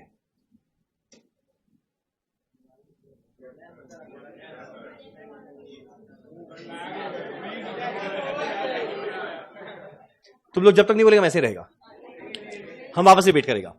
पता है मेरा कॉस्ट शीट को बनाने का ऑब्जेक्टिव मेरा खाली वो खर्चा लेना जो गुड्स को बनाने के लिए लगे और गुड्स को बेचने के लिए लगे। गुड्स को बनाने तो दुखी क्यों हो जब ये लोग ये बोला तो? हाँ तो हम ऐसे रहे। ठीक, मेरा कॉस्ट शीट के अंदर में ध्यान देना, मेरा सारा का सारा वो खर्चा आता है जो गुड्स को बनाने का खर्चा है और बेचने का खर्चा है। अब जो मेरा इनकम टैक्स है वो बनाने का खर्चा या बेचने का खर्चा थोड़ी है, वो तो लास्ट में प्रॉफिट आया उस पर टैक्स देना पड़ गया। तो मेरा कॉस्ट शीट को पढ़ने का बेसिक ऑब्जेक्टिव क्या है? वो खर्चा लिख जो गुड्स को बनाकर बेचने के लिए लगता है। तो यही कारण है इनकम टैक्स भी नहीं आया, और यही कारण है डोनेशन भी नहीं आया। कि डोनेशन, अब जैसे मान लो एग्जांपल, दुर्गा पूजा का टाइम होता है हम लोग डोनेशन देते हैं, दिवाली का टाइम होता है डोनेशन देते हैं, तो ये मेरा गुड्स को बनाने का खर्चा थोड़ी लग रहा है, तो ये मेरा डे टू डे बिजनेस का पार्ट नहीं है, इसीलिए कॉस्ट शीट का पार्ट नहीं बनेगा। और लास्ट में हमारा इंटरेस्ट ऑन लोन। मेरे ITC के बैलेंस शीट को आज घर जाके उठाकर देखना, ITC के अंदर में 1 रुपए का लोन नहीं। मेरे ITC में लोन नहीं है, और अगर लोन नहीं है तो इंटरेस्ट क्यों देगा? हमारा ITC के पास इतना रुपया है कि वो आगे वो कर सकता है। ठीक है, मेरा ITC के पास इतना रुपया पड़ा हुआ है, इसको लोन का जरूरत नहीं है, और अगर लोन का जरूरत नहीं है तो इंटरेस्ट इसका नहीं लगेगा। पर HUL में देखना लोन ही लोन भरा पड़ा है, लोन दुनिया भर का लोन, और अगर इतना दुनिया भर का लोन है उसको इंटरेस्ट देना पड़ेगा, तो भाई ये उसका प्रॉब्लम है जिसकी वजह से खर्चा लग रहा है। ITC में तो खर्चा नहीं लगा, तो इंटरेस्ट कॉस्ट एक नॉर्मल कॉस्ट नहीं है, इसीलिए कॉस्ट शीट का पार्ट नहीं बनेगा। डन। एक काम करना, सब पचारो ऊपर, खाली कोई मेरे को तो ये 5 नाम क्या है और लेकर चले जाओ 500 रुपया। अच्छा, अब नॉर्मल लॉस के तो हम एग्जांपल दिया ये वाला, हाँ है ना। कोई यहां पे आके मेरे को क्या खाली 5 नाम बता सकता है? हम देखें 2 दिन से खाली बॉयज को दे रहा है, कोई मिडिल रो में आंसर देना चाहेगा? आप सारा आंसर दे दोगे? खाली 5 नहीं, इसके अलावा भी? ठीक, ट्राई कर सकते हैं। आइए, कितना रुपया बांटता है आजकल?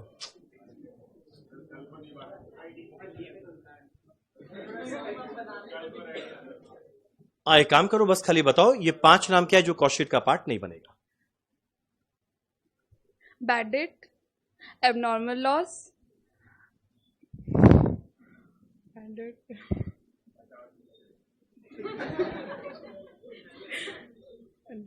एबनॉर्मल लॉस, डोनेशन, मतलब एनी नॉन ऑपरेटिव कॉस्ट, हाँ ना सर, डोनेशन, फिर जो फाइनेंशियल मतलब इनकम टैक्स, और लास्ट वाला सर फाइनेंशियल कुछ था लेकिन वो पूरा बोल नहीं पा रहा। फाइनेंशियल सर, लास्ट वाला कुछ फाइनेंशियल, बट उसका लास्ट नाम याद नहीं है हमको। नहीं, लास्ट पॉइंट याद नहीं है, 4 याद है।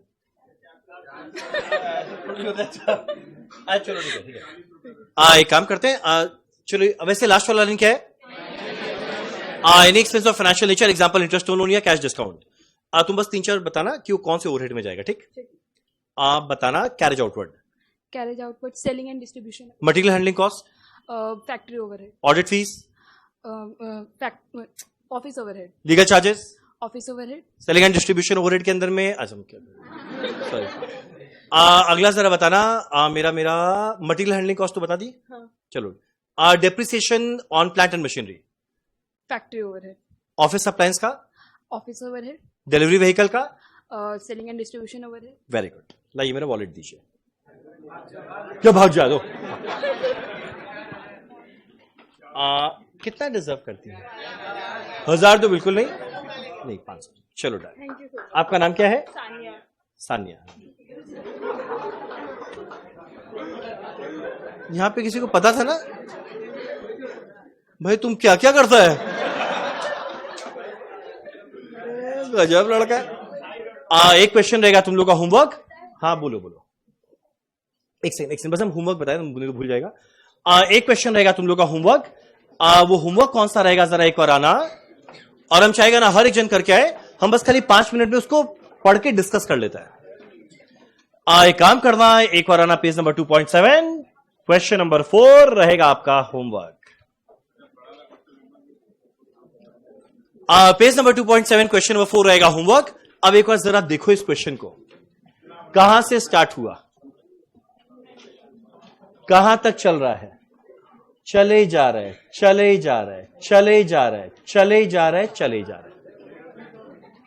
अब एक बात बताइए, ये क्वेश्चन हमारे बुक के अंदर में है 1.5 पेज, और ये सेम क्वेश्चन एग्जाम के क्वेश्चन पेपर में छपेगा। एक बार ये डिस्कस करेंगे, बंद मत करना। ये सेम क्वेश्चन एग्जाम के क्वेश्चन पेपर में छपेगा, जहां पे पेपर का साइज थोड़ा कम रहता है, फॉन्ट साइज बड़ा रहता है, हर 2 लाइन के बीच में गैप ज्यादा रहता है। ये आराम से चलेगा 3 से 3.5 पेज।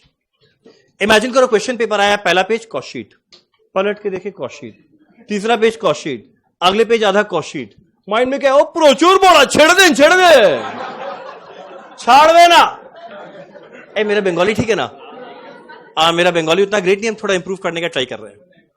प्रचुर बोला, घबराएगा नहीं, कोरेगा तो होएगा।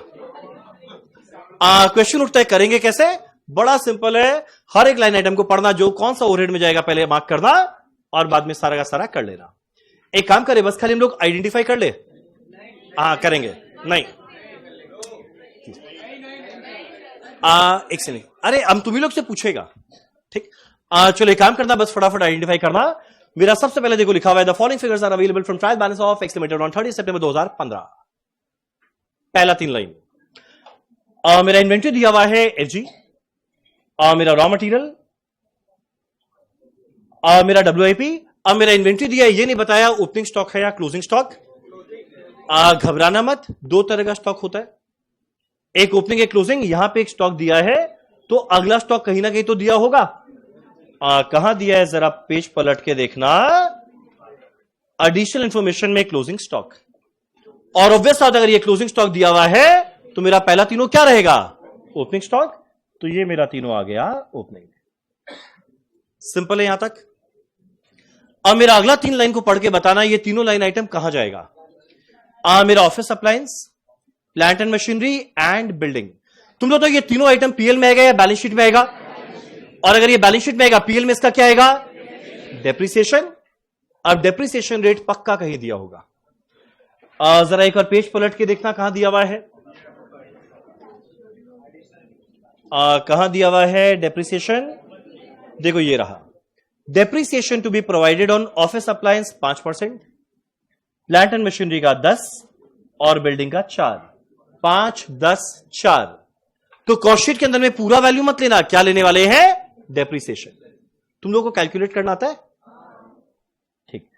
तो मेरा ऑफिस अप्लायंस का था 5%, मेरा प्लांट एंड मशीनरी का है 10 और बिल्डिंग का है 4%, ठीक। अब मेरा अगला क्वेश्चन उठता है, जो मेरा डेप्रिसिएशन ऑन ऑफिस अप्लायंस आएगा भी, हम जिससे पूछे खाली वो आंसर देना। आप बताइए, आप चश्मा मैम, आप, आपका नाम वर्णिका, वेरी नाइस नेम। बताइए जरा, ऑफिस अप्लायंस का डेप्रिसिएशन कौन सा overhead, very good. Plant and machinery का ओवरहेड, फैक्ट्री ओवरहेड। अब यहां वर्ड यूज किया खाली बिल्डिंग, अगर बाई चांस फैक्ट्री बिल्डिंग है तो फैक्ट्री ओवरहेड में जाएगा, हेड ऑफिस का बिल्डिंग है ऑफिस ओवरहेड में जाएगा, वेयर हाउस का बिल्डिंग है सेलिंग एंड डिस्ट्रीब्यूशन में जाएगा। तो क्वेश्चन उठता है ये कहां जाएगा, घबराना मत, इसके लिए लास्ट में लिखा हुआ है। जरा देखना, मेरा आखिरी एडजस्टमेंट में लिखा हुआ है 3 खर्चा के बारे में। एक हीट लाइट एंड पावर के बारे में लिखा हुआ है कि फैक्ट्री में भी जाएगा, ऑफिस में भी जाएगा, सेलिंग डिस्ट्रीब्यूशन में भी जाएगा, 8:1 का रेशियो में। मेरा रेट्स एंड टैक्सेस के बारे में लिखा हुआ है, ये 2/3 जाएगा फैक्ट्री में, 1/3 जाएगा ऑफिस ओवरहेड। और मेरा डेप्रिसिएशन ऑन बिल्डिंग के बारे में लिखा हुआ है, फैक्ट्री ओवरहेड में भी जाएगा, ऑफिस ओवरहेड में भी जाएगा, सेलिंग एंड डिस्ट्रीब्यूशन में भी जाएगा। रेशियो क्या रहेगा, 8:1। तुम लोग क्या रेशियो में बांट पाएगा, तो यानी मेरा ध्यान देना, जब डेप्रिसिएशन ऑन बिल्डिंग निकालो ये 3 जगह जाएगा, factory, office, selling and distribution, ratio 8:1। ये अपने आप तीनों जगह ले जाएगा। अगला, सेल दिया हुआ है 768 और मेरा सेल रिटर्न दिया है 14,000। 1 मिनट, सेल रिटर्न का क्या करें, सेल से माइनस करेंगे तो मेरा 768 - 14 आ जाएगा नेट सेल। मेरा रॉ मटेरियल परचेज का वैल्यू दिया हुआ है, कॉस्ट शीट में रॉ मटेरियल कंज्यूम में काम आएगा। एक सेकंड, लोगों अभी तक कोई भी डाउट है, अभी तक इजी है। अब आएगा अगला 2 line, freight incurred on material. जो मेरा रॉ मटेरियल आया उसमें मेरा फ्रेट लगा है, तुम लोग बताओ ये किस में ऐड करेंगे, मटेरियल को परचेज करने में फ्रेट लगा, बताओ किस में ऐड करेंगे, डायरेक्ट एक्सपेंस में या परचेज में, किस में ऐड करेंगे, परचेज में। यानी परचेज में लोडिंग आएगा, अनलोडिंग, कैरेज इनवर्ड। तो जब परचेज का वैल्यू लिखेंगे, अरे एक सेकेंड, जब परचेज का वैल्यू लिखेंगे 320 तो आएगा, साथ में 16,000 को ऐड करेंगे, और अगला लिखा हुआ है परचेज रिटर्न, उसको क्या करेंगे, लेस। ठीक, मेरा अगला लिखा हुआ है डायरेक्ट लेबर, नाम है डायरेक्ट लेबर, डायरेक्ट खर्चा है लेबर का, यानी क्या है, डायरेक्ट वेजेस। अब मेरा अगला वर्ड यूज किया है इनडायरेक्ट, बताओ जैसी शब्द है इनडायरेक्ट आया, ओवरहेड, कुछ ना बोले कौन सा ओवरहेड, फैक्ट्री ओवरहेड। अब अगला वर्ड खुद यूज कर रहा है, factory supervision, factory overhead. Repair and upkeep, factory, factory overhead. Heat light and power वैसे होता है फैक्ट्री ओवरहेड, पर नीचे शायद लिखा हुआ था हीट लाइट एंड पावर को बांटना है फैक्ट्री में भी, ऑफिस में भी, सेलिंग एंड डिस्ट्रीब्यूशन 8:1 का रेशियो। तो शुरू में हमेशा मार्क कर लेना, फैक्ट्री, ऑफिस, सेलिंग 8:1 का रेशियो। अब मेरा अगला लिखा हुआ है रेट्स एंड टैक्सेस, इसके बारे में भी शायद लिखा हुआ था। मेरा रेट्स एंड टैक्सेस के बारे में क्या लिखा है, 2/3 जाएगा फैक्ट्री में, 1/3 जाएगा ऑफिस में। तो इसका 2/3 जाएगा फैक्ट्री में, 1/3 जाएगा ऑफिस में। अब अगला लिखा है miscellaneous factory expense, factory overhead. अगला ध्यान देना, sales commission, selling and distribution, sales travelling, sales promotion, selling and distribution, और डिस्ट्रीब्यूशन डिपार्टमेंट के आदमी लोग का salary, selling and distribution. Office का salary, office and admin. Interest on borrowed fund, आएगा नहीं आएगा, आएगा नहीं आएगा, नहीं आएगा, इग्नोर करना। अब नीचे आई थिंक सब कुछ हो गया। क्लोजिंग स्टॉक दिया हुआ है। अच्छा, एक एडजस्टमेंट था, अक्रूड एक्सपेंस। ये तुम लोग शायद फाइनल अकाउंट में पढ़ता था। साल के एंड में अगर कोई अक्रूड या आउटस्टैंडिंग एक्सपेंस रह जाए, जरा तो उसको हम लोग क्या करते थे, ऐड करते थे। तो भाई ये भी तो मेरा एक तरह का पीएल है, और अगर पीएल बनता है अक्रूअल बेसिस पे तो ये भी बनेगा अक्रूअल पे। और अक्रूअल मतलब क्या, जो खर्चा इस साल का था, पे हो या ना हो, इस साल का था, इस साल ऐड कर। तो किसको ऐड करना है, डायरेक्ट लेबर का 8000। एक मिनट, डायरेक्ट लेबर का है, ये रहा 8000। एंड अगला मेरा इनडायरेक्ट लेबर का 1200, इनडायरेक्ट लेबर का 1200, और लास्ट में इंटरेस्ट ऑन लोन है, जो इंटरेस्ट ऑन लोन को इग्नोर किए, ये भी इग्नोर हो जाएगा। और ट्राई करना ये पूरा क्वेश्चन अपने आप करने का। कल आपका क्लास नहीं, परसों इस होमवर्क को हम चेक करेंगे। और एक और आखिरी बात, यहां पे खाली एडमिन ओवरहेड चल रहा है, ऑफिस एडमिन। नेचर नहीं बताया प्रोडक्शन है या मार्केटिंग। बोलो प्रोडक्शन और मार्केटिंग ना बताए, माने जनरल नेचर का, ऊपर जाएगा या नीचे, नीचे। डन। करने में लगेगा 20 से 25 मिनट इस क्वेश्चन को, हर एक जन करके आना। चलो डन। इसी के साथ हमारा ये वाला क्वेश्चन, हमारा अच्छा क्लास होता है खत्म।